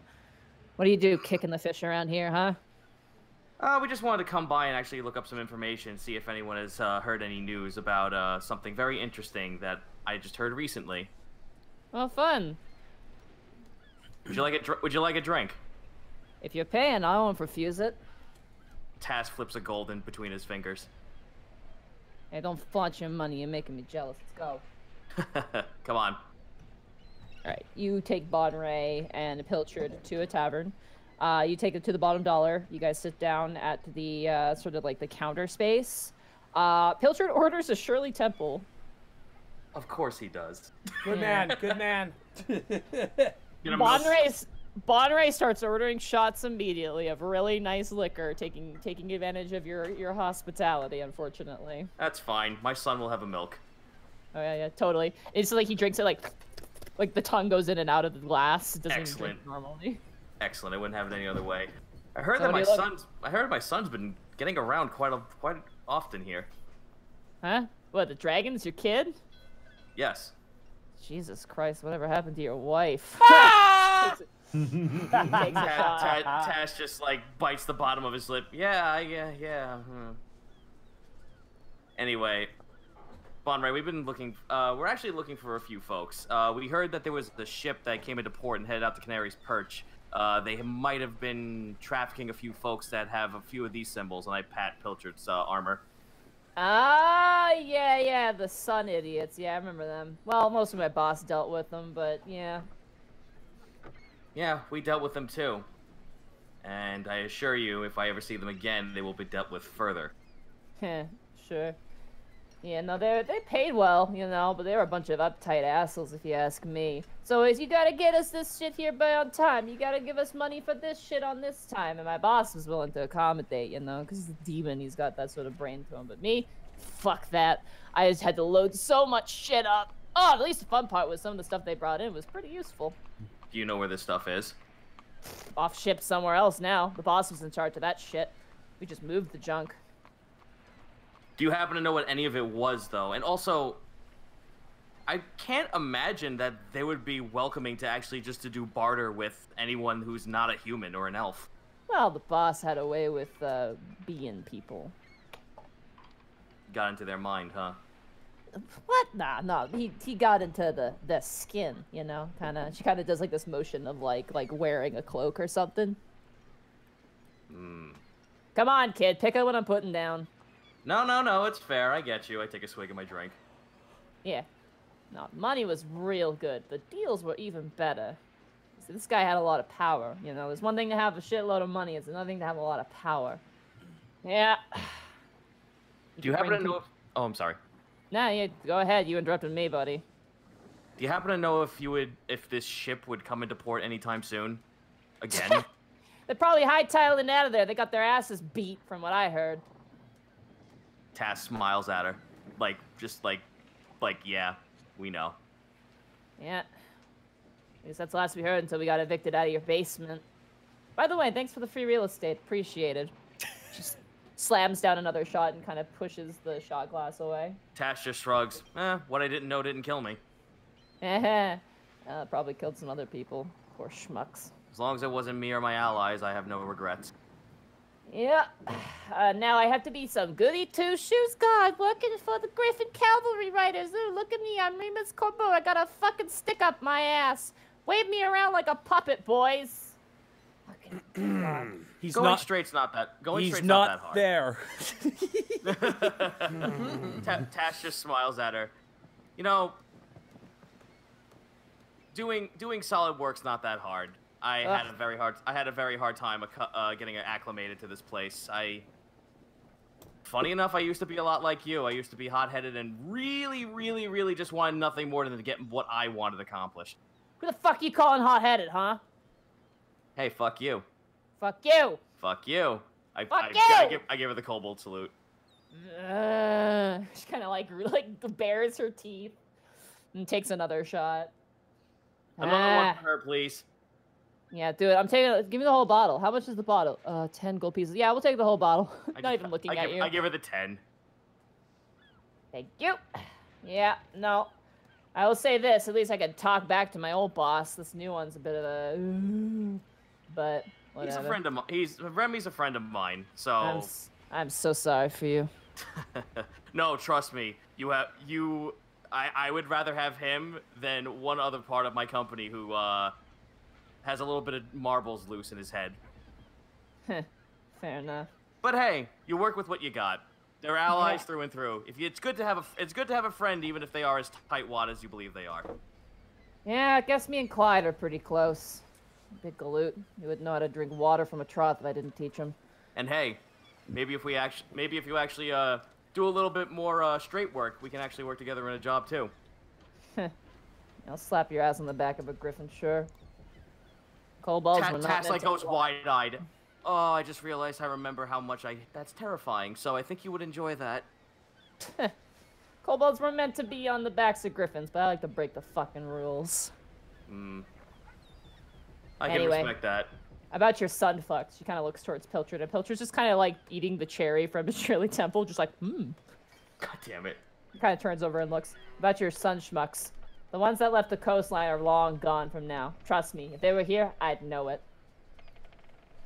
Do you happen to know what any of the cargo was that you were hauling onto them? Magical items, reliquaries of Orin, ancient books, tombs, things, that sort of shit. I flash her 5 gold. Anything super particular? Yeah, it was this circlet of blasting that they had. It was this really nice crown thing, super nice. I'd say that'd be the most valuable thing. Panic's also not there. I want my crown. Oh dear. Hey, do me a favor. If they actually if you actually get any news, or if anyone does see more of them, come to the Sweet Dragon and let me know.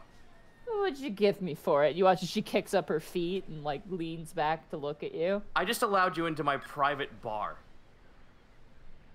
It was my private bar for a while too, buddy.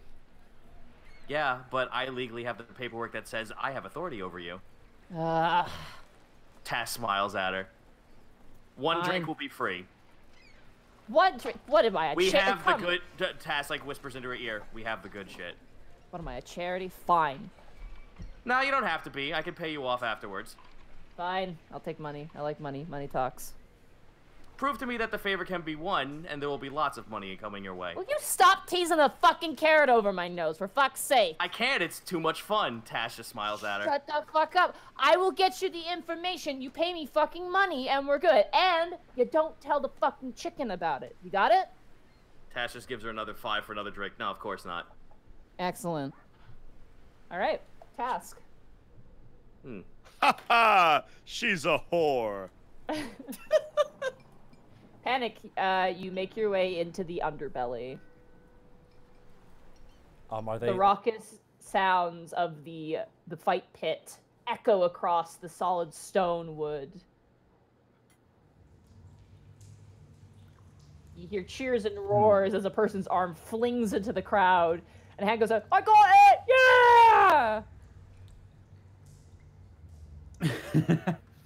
Yeah! I whisper to Quarion. So you have any ideas of what we're looking for down here? You're friends with the boss. I figured you'd talk to them.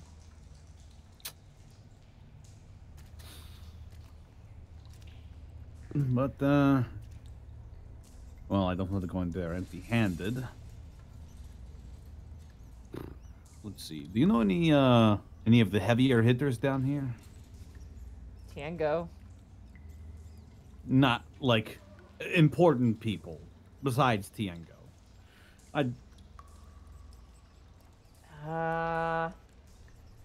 Probably Urgrach. He points I'm sorry? over it. He points over a finger to this green dragonborn, like this big burly green dragonborn with a set of double hand axes at his waist, big scar running down the entire maw over the horn. He's got piercings in his back fin that he's got running down his head and neck.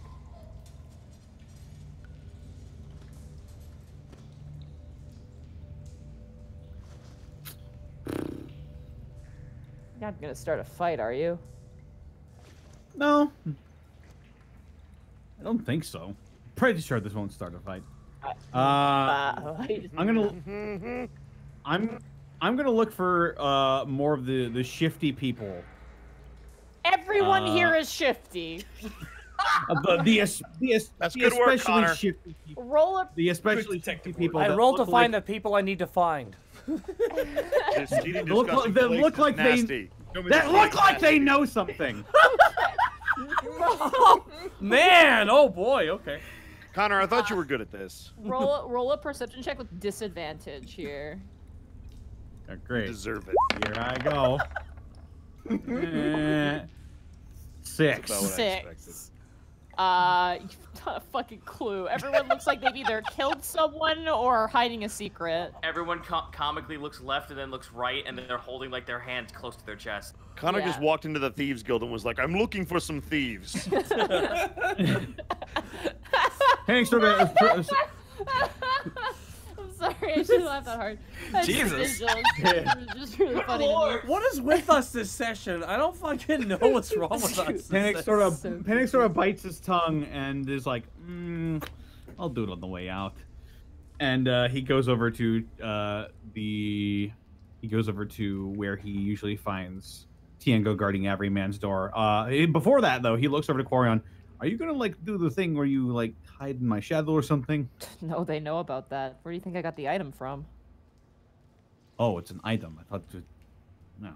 What, you think just Drow can just blend into shadows? No, I thought it was like a weird. I mean, like Greckles could do like weird magic shit. I didn't know if that was like part of it. Nah, it's an item, man.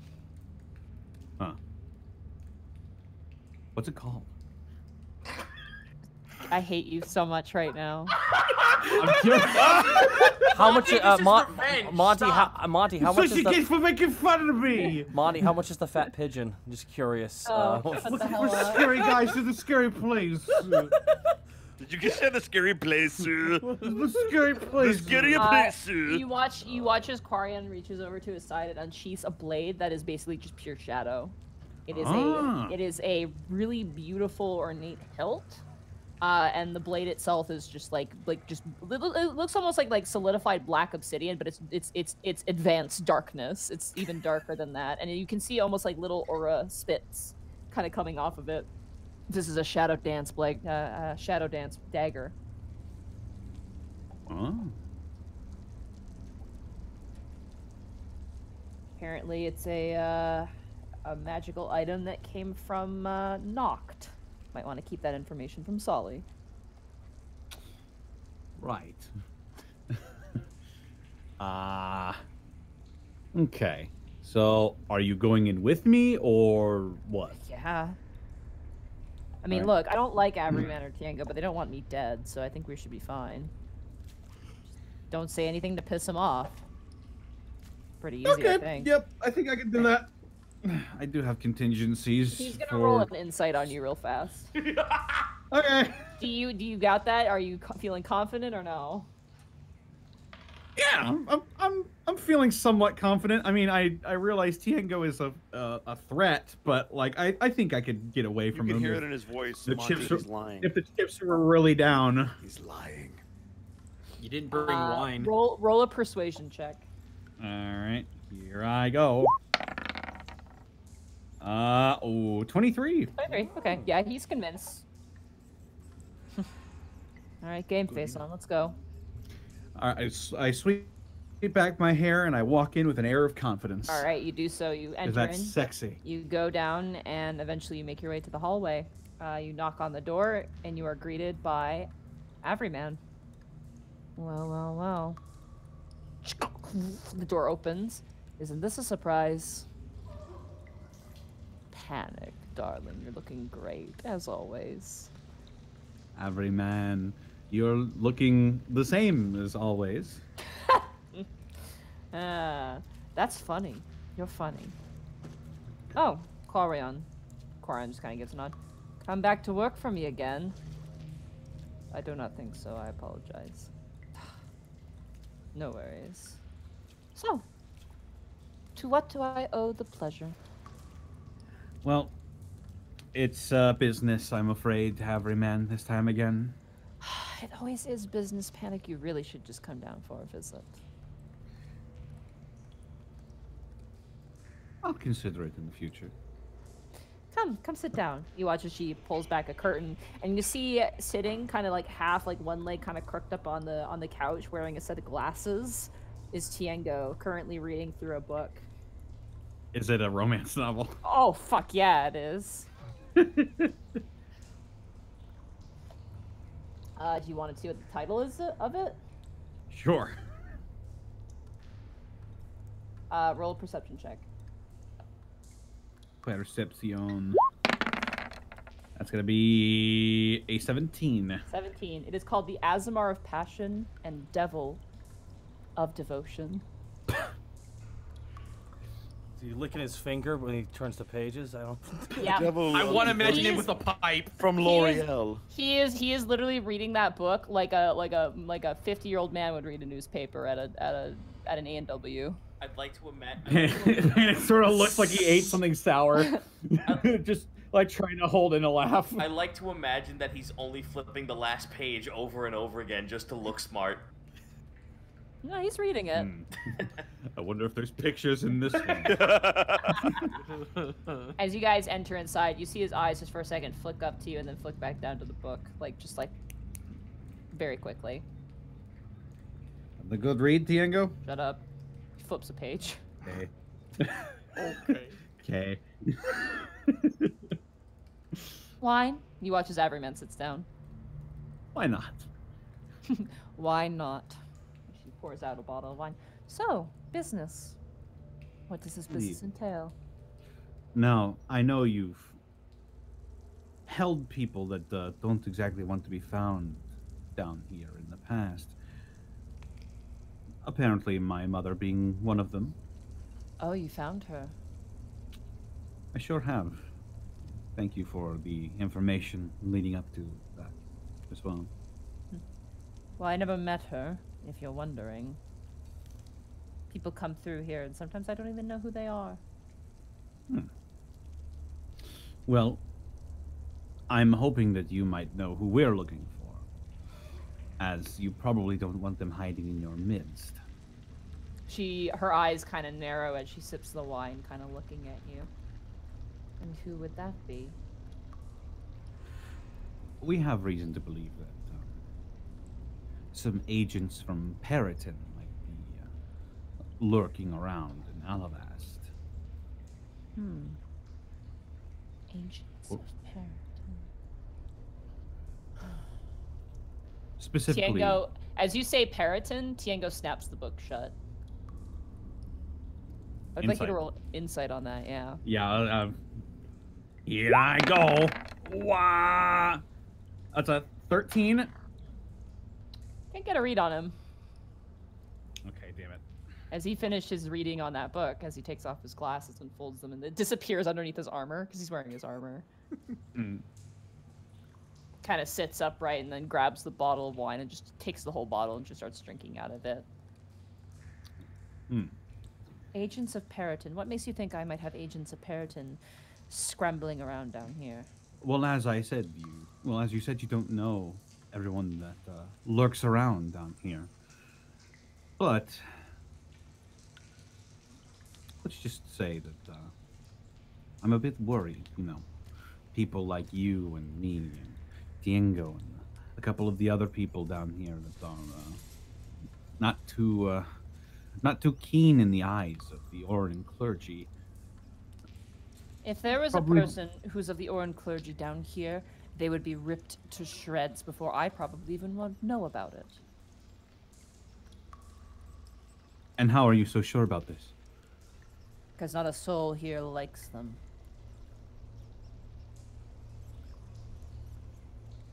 Kobolds, drow, tieflings.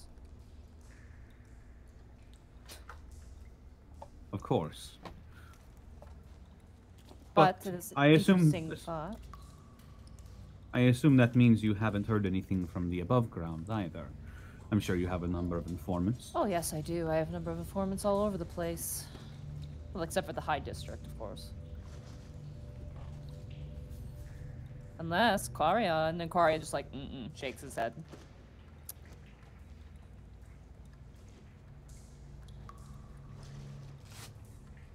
I'm going with the assumption that this one has been very diligent in trying to root out any intruders to our lovely city. Who, me? I thumb over to Quarion. Sorry, Everman. Saliandris needs my help. Fine, fine. Chase a girl all you want. Honestly, if anyone's gonna have more information about what goes on in the High Districts or otherwise, it'd probably be Quarion. So I can't possibly imagine what you would want from me, besides Orin agents somehow ending up in my underbelly. Would it be so far-fetched? After all, this is a very large group of people, very varied sets of skills, I'm sure. There has been an incursion. Tell me more. Some nasties entering my territory. But I thought they were all but dealt with. Smugglers, I'm sure you've heard of them. They're called... I just want to get the name right so I don't mess this up.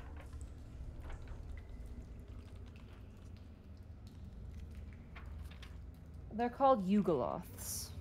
They're fiends. Not quite a demon, not quite a devil. Nasty little bastards. They like to do the deal thing, like to do the illegal thing, the criminal thing, and they don't like to pay their dues. At least not to me.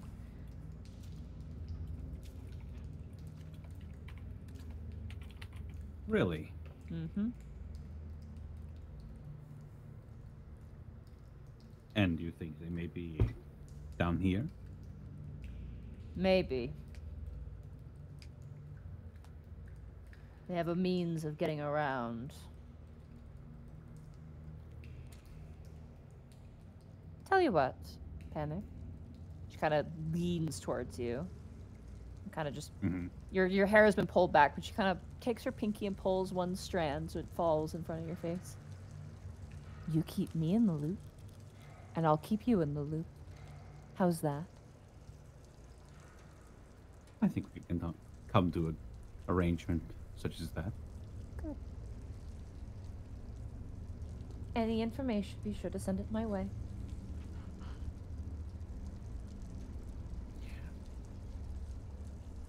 You know, I did actually, maybe about a year back, there was some sort of thing with Eltmer. Involved a demon of some sort. Eltmer? A demon? That's not ringing any bells. Are you thinking of Periton or Eltmer? It was the Elmer Loyalists, right? Yes, yes. They had like a demon. They did. They had a demon of conquest. Yeah, devil of conquest.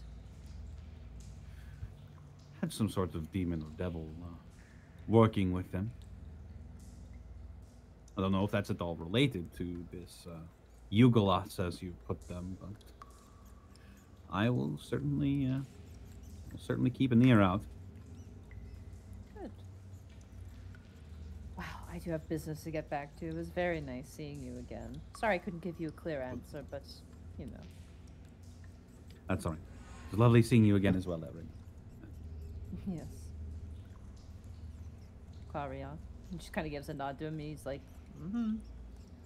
kind of like a teenager being asked if he's done his chores. He just kind of like rolls his eyes and kind of leaves.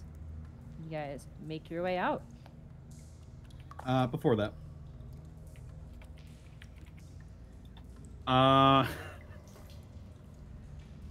Is there anybody fighting in the pit still? It looks like they're just wrapping up the match that happened. And there's like one, like this lizard folk guy who's like, my arm, like crying. It'll grow back. He's a lizard. Yeah, exactly. He's not that kind of lizard. Oh no, it won't. I'm gonna get up on a table and start performing. Okay. Make them tips. Wow, everybody, wasn't that a fantastic showing?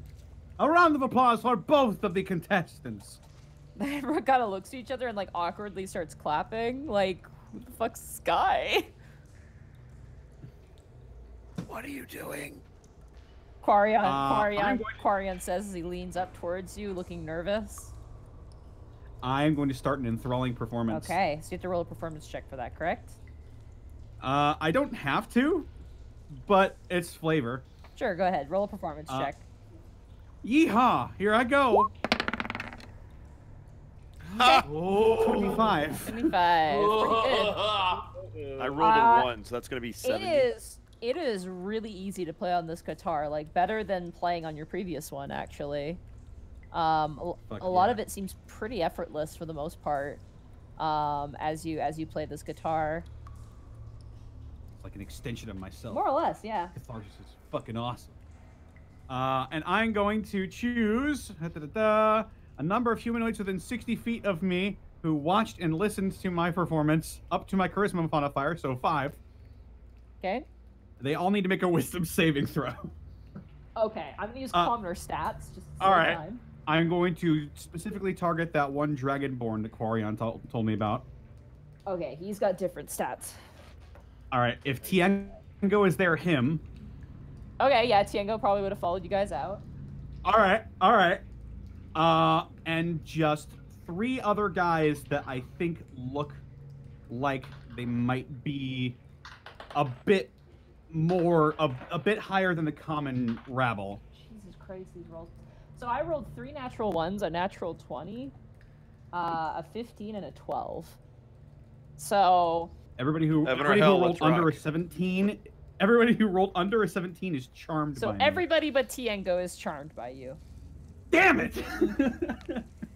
But you get that Dragonborn that you wanted. He's definitely there. He got a natural one. Awesome. And then you get like these two goblins, like these two goblin ladies who are in like these just really like, they're like servers here, but they're like definitely like you know.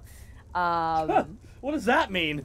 What does that mean? Well, yeah, you know, it's just They're goblins. They're goblins. Are they thirst trapping? Like, what is it? Monty.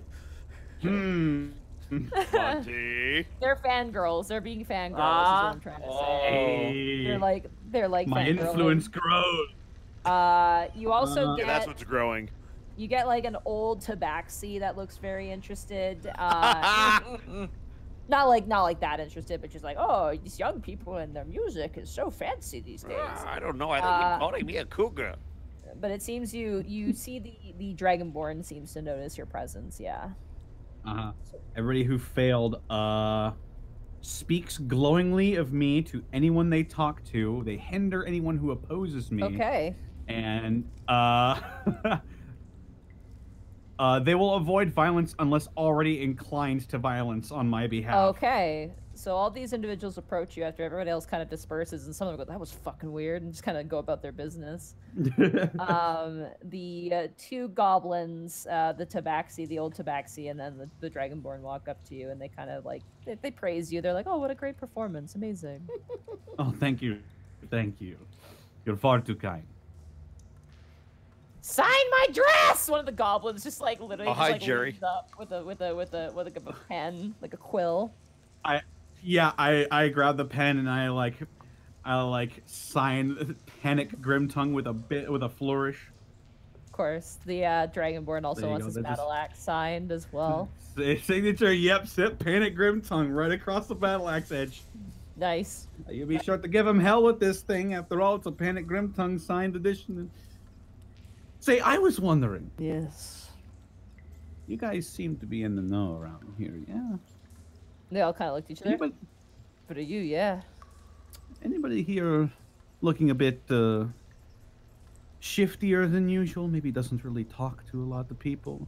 Doesn't really quite fit in, if you know what I'm saying. The goblins look up and they go, "You literally just described like everyone here." Really? Yep. And nobody out of the order.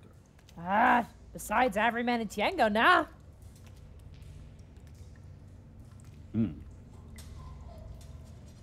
And you? And he looks to the green dragonborn whose name I can't pronounce. There was a snake guy who came through, keeping to himself. Really? And how long ago was this? Not too long ago. Week, month? I love you, but I don't know. He starts tearing up a little bit. That's okay. That's okay. I pat him on the cheek. My God. Oh, You're a good kid. He like gasps as you touch his face. He's like, "Oh." It's okay. You're a good kid. Well, be sure to keep an eye and an ear out, and well, maybe I'll see if I can drop by a bit more often. Please Y'all take care now. One of the goblins is like crying as she's like clutching the signature part of the dress. Like, please do. I do like a mwah, and I part with sparkles and fucking fire falling behind me, prestidigitation all the way. As you leave, Quaria just like looks at the scene and like turns over with just like this exasperated, like confused visage on his face. He's like, "What the fuck was that?" Like, huh? and I bring Quarion out, and I'm like, damn, they really didn't know anything. Oh, well, sometimes you're not gonna get all the answers you want. But it's good to eliminate. The goal of this mission was to eliminate, you know, things that could lead us down the right path. So if the underbelly doesn't know anything, then it kind of eliminates that option. Still, we do have an open avenue with them. By the way, we should probably leave. Yeah, I agree with that only lasts an hour, and I'm not really sure what they're going to do after. We should fucking run. Quarian grabs you and starts running. Just literally, like, and as you're running, he explains to you that axe you just signed on was a fucking family hand down generation to generation like axe. And now it's a Panic Grimtongue vintage going on eBay. Good lord. By Alrighty. the way, the effects of that specific thing of an enthralling performance, after an hour passes, they have no hint that I tried to charm them. Okay, so you might be safer, but Quarian doesn't know that, so he's gonna want to run anyway. Guy looks at his fucking axe afterwards. What the fuck? Yeah, they have no idea that I tried to charm them. Alrighty. Greckles. You are back with Sully in the tavern. You two have have managed to cobble together like your own drinks using the kitchen somehow. No, I want to try. No, I want to try and mix something. All right, go ahead. Roll a God. I would just say an intelligence check, just flat. So you don't have brewer's supplies, so. That is. Oh, it's an 11. You make like a really too powerful hot chocolate, but it's fine. Okay. It's pretty good. As you sit down with Solly was just kind of talking about stuff, and she's like, "Yeah, no, I mean, I talked to all of the, my friends now, and they all gave me different advice on it, and Really? Pilchard likes the idea. He really does. He thinks it would be good for me, but I don't know. Good for you in what way? Well, having, I don't know, someone else. as a- Security or? I guess, and emotional security. I don't know, but he doesn't know Brooke that well, so. Yeah. And then, I mean, Jerry's Jerry, and he's very nice. I don't even know if he knows what marriage is. And then Quarion doesn't like the idea. He doesn't really like Brooke too much. And Azra Sahara says I should just kill and eat him. So I'm really getting a lot of mixed. That seems a little extreme. Hell, she kind of drinks the hot chocolate and tilts her head. Insight, please. Double 16s? That's probably mild for Azra Sahar. Oh, okay. I was a little worried there. Yeah, no, she kind of tilts her head. I would have thought that would be Jerry. So Jerry and Azra are both saying eat him. That's 2 to 1. If I learned anything through my life, Sully, it's that I think the person that you marry should be someone that you feel a connection with. I suppose the hard part is getting over who approves of that connection or not. It's just, I like Brooke. I do. I think he's very nice, and he took care of me after the incident, and he's always been sticking out his neck for me, and almost to a fault. But there's something behind him, and I don't know what it is, and it's bothering me. It's like he's got a secret he's afraid to talk about or something. Have you heard of something called Ginter's Folly? Yes. Yes, I have, actually. It seems to be something involving him that is something bad, but he refuses to talk about it. Do you know why he refuses to talk about it? Has he said any reasons? Probably the same reason why I refuse to talk about what happened during that eclipse. Do you know what happened at Ginter's Folly? No, I don't. He doesn't talk about it. That's what Hammernar says. It's like anytime it's brought up, he just doesn't talk about it. So, if I tell you, will you swear to me that you will not mention it to him? I can't promise that. You know he's got magic. I've seen paladins do it before. They make you swear. Do you honestly want to know? Part of me doesn't, to be honest with you. But I think before he can marry me, he has to get over whatever that is. That's fair. That's absolutely fair. Anyway, we should probably get going. I'm assuming everyone's going to be done about now. And we promised meet back up in the Crescent. So, Greckles, thanks for talking with me. This was really good. I want you to remember one thing, Sully. And Greckles is going to reach back into his pulled back feathers and pull out just one and reach out his talon as if to ask for Sully's hand. She accepts it. Placing the feather in her hand and then with his other talon just kind of rolling it up. I will always be at your side. It's... You know how the sun gives light to the moon to give light in the worst darkness? Elone, yeah? that's kind of how I feel about you. You shine such a brilliant light in my life, and I feel like I can just irradiate that joy and that positivity everywhere. So, thank you. Thank you. Okay, let's go before Alright. Brooke's dad notices that we used all of the hot chocolate. And she just kind of like grabs the keys. Wait, what? It's all over the floor. Yeah. It's Oh, all no! over the place. Run! She just runs out the door. All right. Remy, you stand Why? perplexed as you watch Jerry and Willow currently locked in a battle of wits.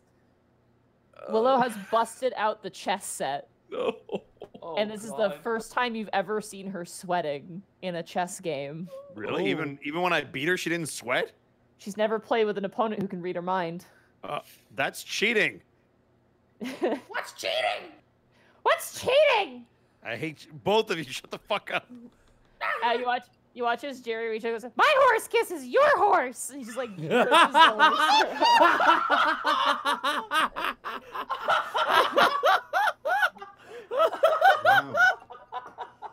Oh my Oh, god.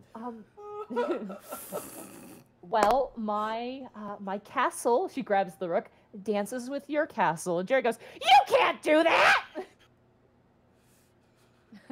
Remy, really, your friend here is quite fascinating. Yes, he is. It's interesting to see that he can read thoughts. Yes, yes, it is. So Can I where's your say- fiancé? Huh? Your Your fiancé! Fiance is what he says. Oh, Doros. Oh, you watch as like the moment you can see Willow thinking about Doros, like Jerry starts to turn like this sort of deep pinkish red, like kind of glowing like a space heater. Oh, she's got lots of good thoughts about that. Lots and lots of good thoughts. And immediately Willow just kind of turns around and goes, "Oh, but not too many thoughts, of course. Not too many thoughts, please, no." Anyway. Jerry, remember what we talked about? Right, privacy. Yes, privacy.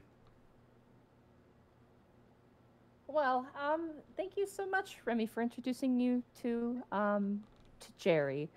Would have preferred if he had knocked before bursting into my room, but I appreciate it. Also, that's me scooping up things with this bowl in my hand, making noise. Whoever's eating.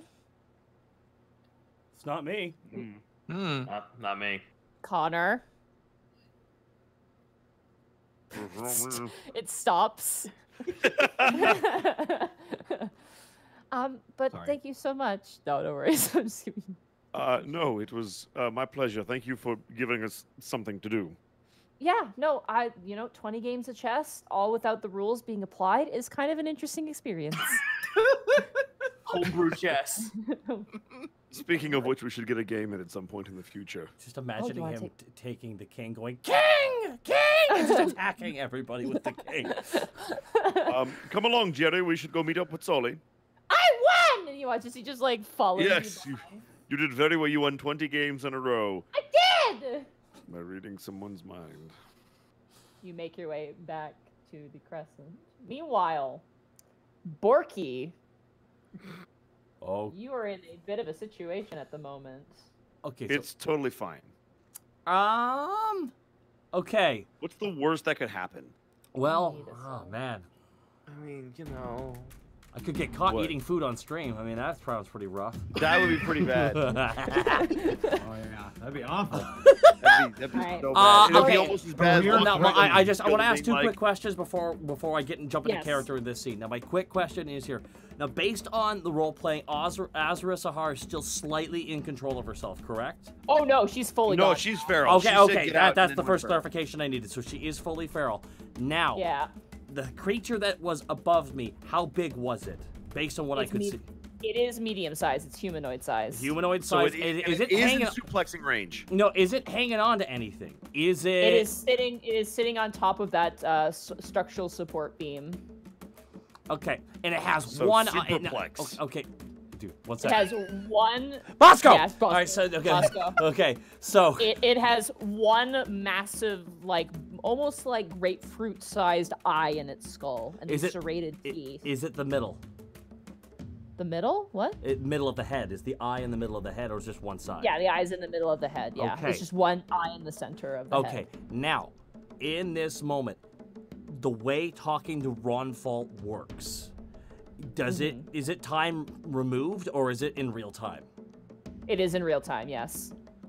Can I ask him a single question before I do my action in my head? Absolutely. You can do that as my your first free action, question. Yeah. Is that what Borky asked? Is that what I still have of these minions? No, but it is a monstrosity, and it must be struck down. Can you banish it? That's too much. You only get one question. Okay, because now, here's my follow-up question. Now, are there any windows on this floor that I can... No, there are no No. windows. Right, There you are mentioned no that. windows. No. Yep. There are no windows. I would recommend a healthy dose of death. That's fair enough. Borky is going to do something very weird here. Alrighty. He's going to use diplomancy. No, not now. Azra Zahar is charging. Is she charging at him? As who charging at what? What? Is Azra Zahar charging at Borky? No, she's currently on her hands and knees and she's looking up towards you. She's considered prone at the moment. Good, because Borky's gonna grab her by both of her feet and just run, like grabbing Okay. and just run outside. Yes, I'm grabbing her by her feet, but that's so be it. You are gonna have to do a contested athletics check against her. Good, because Borky's gonna go into a rage in this moment. Then. All right, Good you have luck, buddy. advantage. Yes, I and do. She's very strong. Athletics check. Yeah. Ooh boy. Okay. Yeah. Go ahead. There we go, and that On is 20, soft 20. 20. She got a 25, unfortunately. She is physically strong. She is a fighter. As you go and rip down to grab her, she slashes her claws up to you, almost like kicking, as if you're trying to get a cat into a carrier. She whips and scratches. Your arm gets slashed to pieces as you try and grab her, and you bring your hand back. That is your first action. You have an attack if you want to. I don't want to do it. I just want to I want to grapple her. Then You want to try again? I'll let you try again. I'm gonna try one more time again. Borky, just all his anger, just wanting to grab Azra Zahar like a fucking football and run out of that place. Okay. And Borky go with all his strength, 24. She rolled a 23. It's 13 plus 10. You Oh my grab God. her and you start dragging her like an angry alligator by the tail, and she's whipping around and snapping towards you. It's so strange to see this person who has had the sense of refinement to her revert back to an animal. And you notice as this creature on the banister is knocking these chains around, the more savage she becomes. Okay, I'm gonna. Oh You my! got her. Are you gonna move? I am gonna move. I want to immediately move downstairs. All right, you move downstairs. Her head, clunk, clunk, clunk, clunk. Yep, hits every yep. single stair. I'm aware. And Borky's just gonna keep dragging till Borky is gonna charge into the door. All right, you're gonna charge into the door. I'm gonna That charge- ends your turn. You get to the ground floor on your turn. That ends your turn, There we go. unfortunately. That's as far as you Yeah. can Okay. get. No worries. That's All it. right. All right, this creature that's on the banister, kind of climbs down it, and actually have to roll an athletics for it to climb down. 1 second. Oh yeah, it's fine. 19 plus God knows what else. As it runs after you, climbing down, it lands on the ground and looks directly at you. I need you to make a Constitution saving throw. Okay then.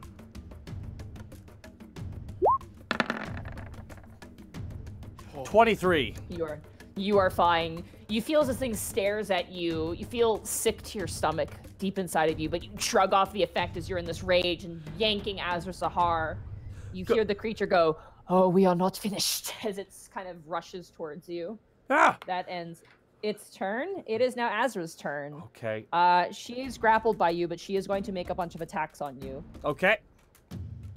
Alrighty. Oh, she has, boy. I have an idea. Attack. She Honestly, doesn't if have she doesn't try to break abilities. free, you can take the hits. She doesn't have abilities, but I just want to see if she's got multi-attack. See how much damage I'm about to take.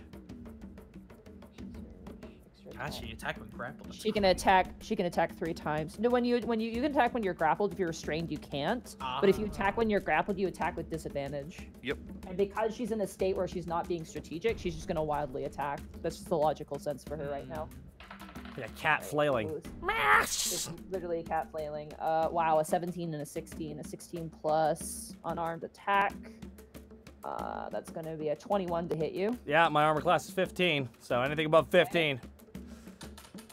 Alright, you take 6 points of, I'm going to say slashing damage for this, because she is trying to fucking bite and scratch. Alright. So you take 6 points of slashing damage. The second attack. Half down to 3, because I have rage on, so half down to... Yeah, half down to 3. Okay. The second attack is a 7, which misses you. The third attack, natural 20. And then a 14 plus. That's me. Actually, another 21. Yeah. Okay, at least it's not a natural 20. Thank God. Yeah, thank God. That's gonna do a bit more damage. That one's gonna be 7 points of slashing damage to you, which is reduced down to 3 as well. Okay. And she's just like ripping, and it's like almost like a weasel almost. As you grab her tail, she like rips up and she like brings up her forearms, grabs on and digs into the skin of your forearm and bites down hard, ripping the head side to side.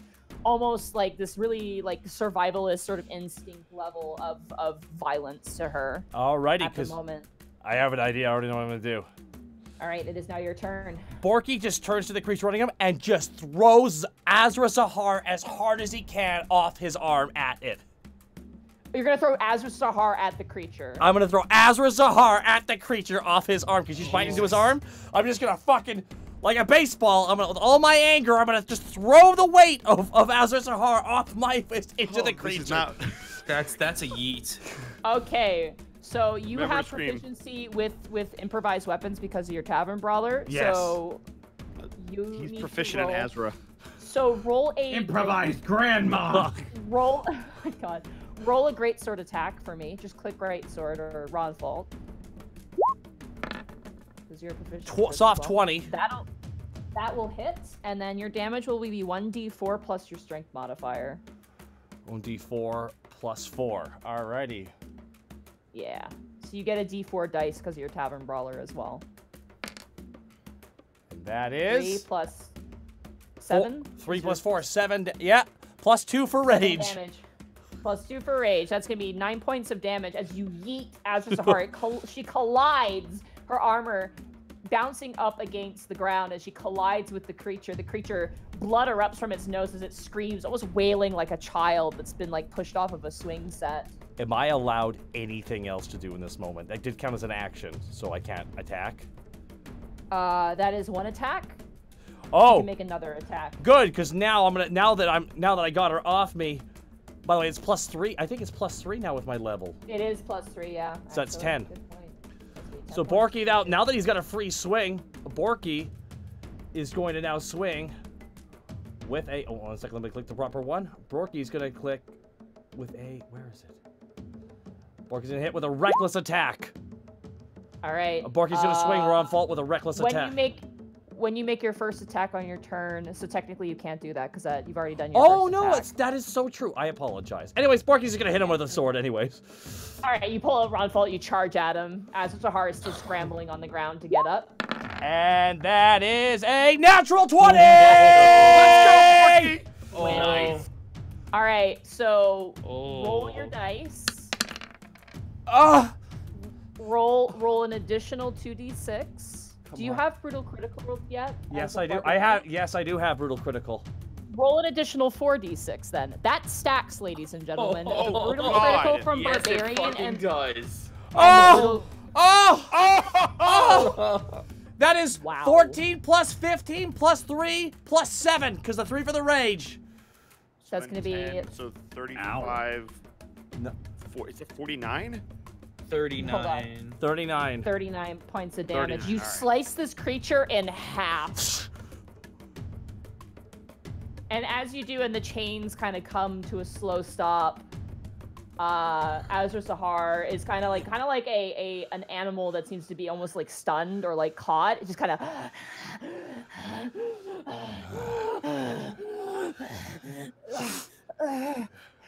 We're stopping by the bank on the way back from here.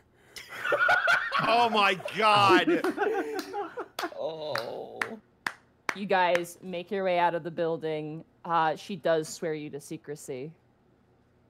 In the most respectful manner she can. As you're walking.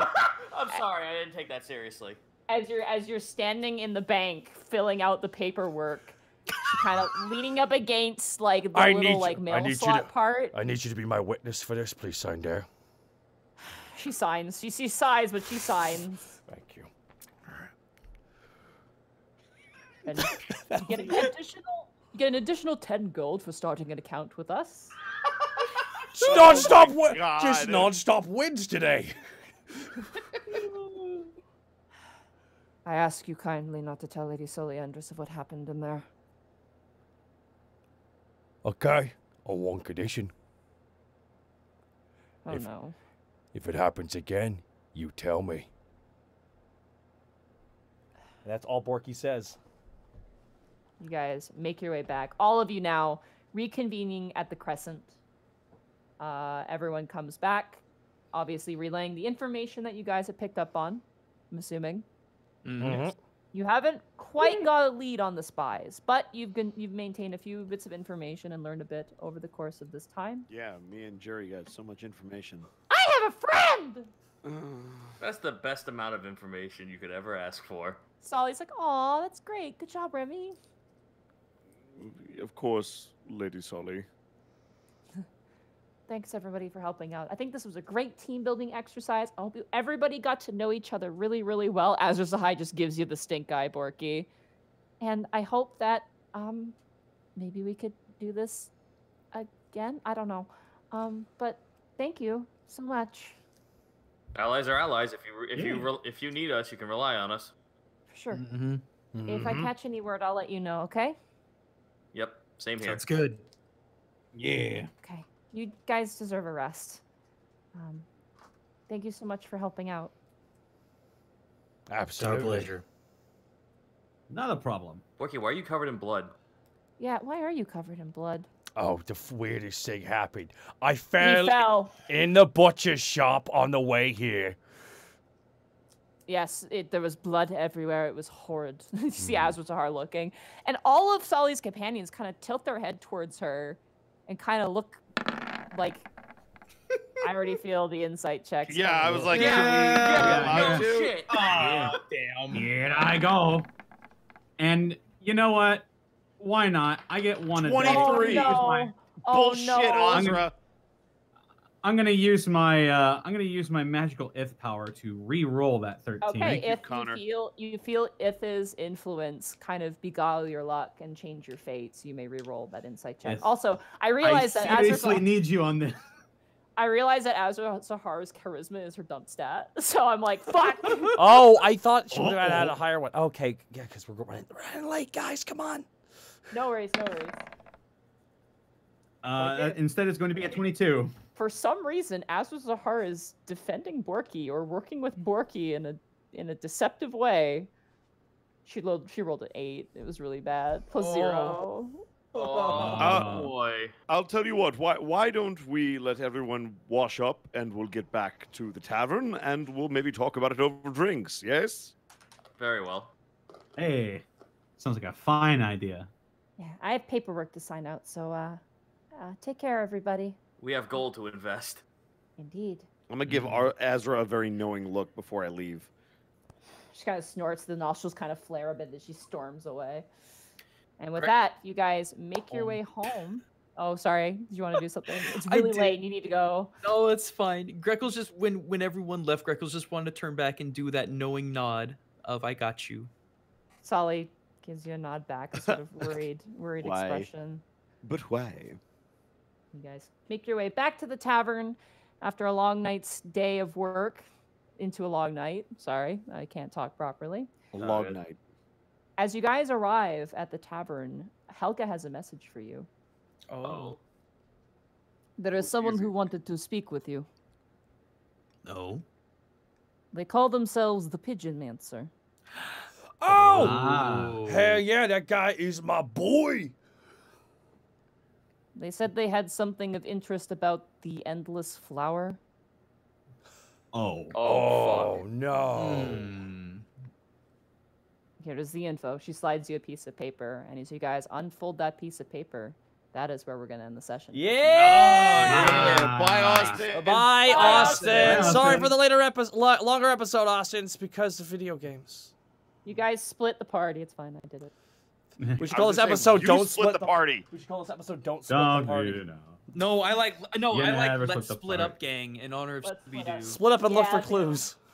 Split up. 104, gentlemen. 104, ladies and gentlemen. 104, guys. It is wow. Thank you so much, everybody, for all the bits and subs throughout this session. Connor, where can they find you? Well, when I'm not eating, you can find me on Twitter at You St. fucking Snake. schmuck. You can find me on Twitch at Distortion Devil, where I'll be working off everything I ate with Ring Fit Adventure up throughout the week sporadically. I'm not going to do it every day that I'm not streaming other games, but it'll just be peppered throughout the week whenever I feel like it. So Friday is going to be Friday Funhouse, where I play a bunch of tabletop party games with a bunch of my friends. Saturday is going to be The Witcher 3: The Wild Hunt. We're trying to finish up the main campaign now and move on to Blood and Wine. And Sunday is going to be pushing D&D 5th edition to the limits. We found out last week how many rerolls you can get on one character, and boy, that was something. And we also make a subclass every Sunday. This will be the last subclass for a while, the next Barbarian subclass. I'll reveal what it is on Sunday. Awesome. And Goomba, where can they find you? You find me at twitch.tv/Gaijin Goomba no H. You. Oh. Super. Oh, you cut out. Ah! cut out there. Okay, how about now? Am I good? Yeah. Yeah. Good. Okay. Yeah. All right. Twitch.tv/Gaijin Goomba. Every Tuesday, you can find us. Taiko Tuesday, where I play Tekken. Love something that I fell in love to with Japan, and everyone heckles me. However, Saturday and Sunday, when I usually stream, I will actually be at Anime NYC this weekend. If you are in the Manhattan area, you want to swing by. I heard it's a great con. I'd love to hang out with you. I have a meetup on Saturday at 2 p.m. At the Bandai booth. Gonna be a good time. Awesome, awesome. Bosco, where can they find you? They can find me at Ed Bosco VA on both Instagram and Twitter, and then right here on twitch.tv/Edward Bosco. Y'all already know what I do. You know what it's all about. Tune in this Friday. We're going to have our first ever MNW Flashbang pay-per-view. It's going to be nuts. We have a fatal four-way to crown our brand new heavyweight champion. We got the tag titles up for grabs. We got our first call-up match, a fatal four-way match. It's going to be off the freaking chain. And if you don't tune in, I'm going to come find you. Oh my goodness. Zito, where can they find you? Don't tell them where you are, because he's going to find you. I will find. I already know where he is. Oh, I'm at twitch.tv/Zito, where you could find me playing indie games such as Disc Creatures or Monster Sanctuary. You got your Castlevania in my Pokemon? You got your Castlevania in my Pokemon. It's been a fucking blast, and we'll try to catch that Tanuki so guys, you can shut the fuck up. I said it once, Zito. Hey, he's a slippery bastard. You can also find me making more D&D homebrew. The mock is complete. That won't be out for some time because that's going up on the TFS Patreon for a little bit, and then in December I can put it out on DM's Guild. But this upcoming, the next race we're going to be working on is, hey, do you like Wendigos? Do you like cannibalistic deer? Then, boy howdy, I might have a race for you.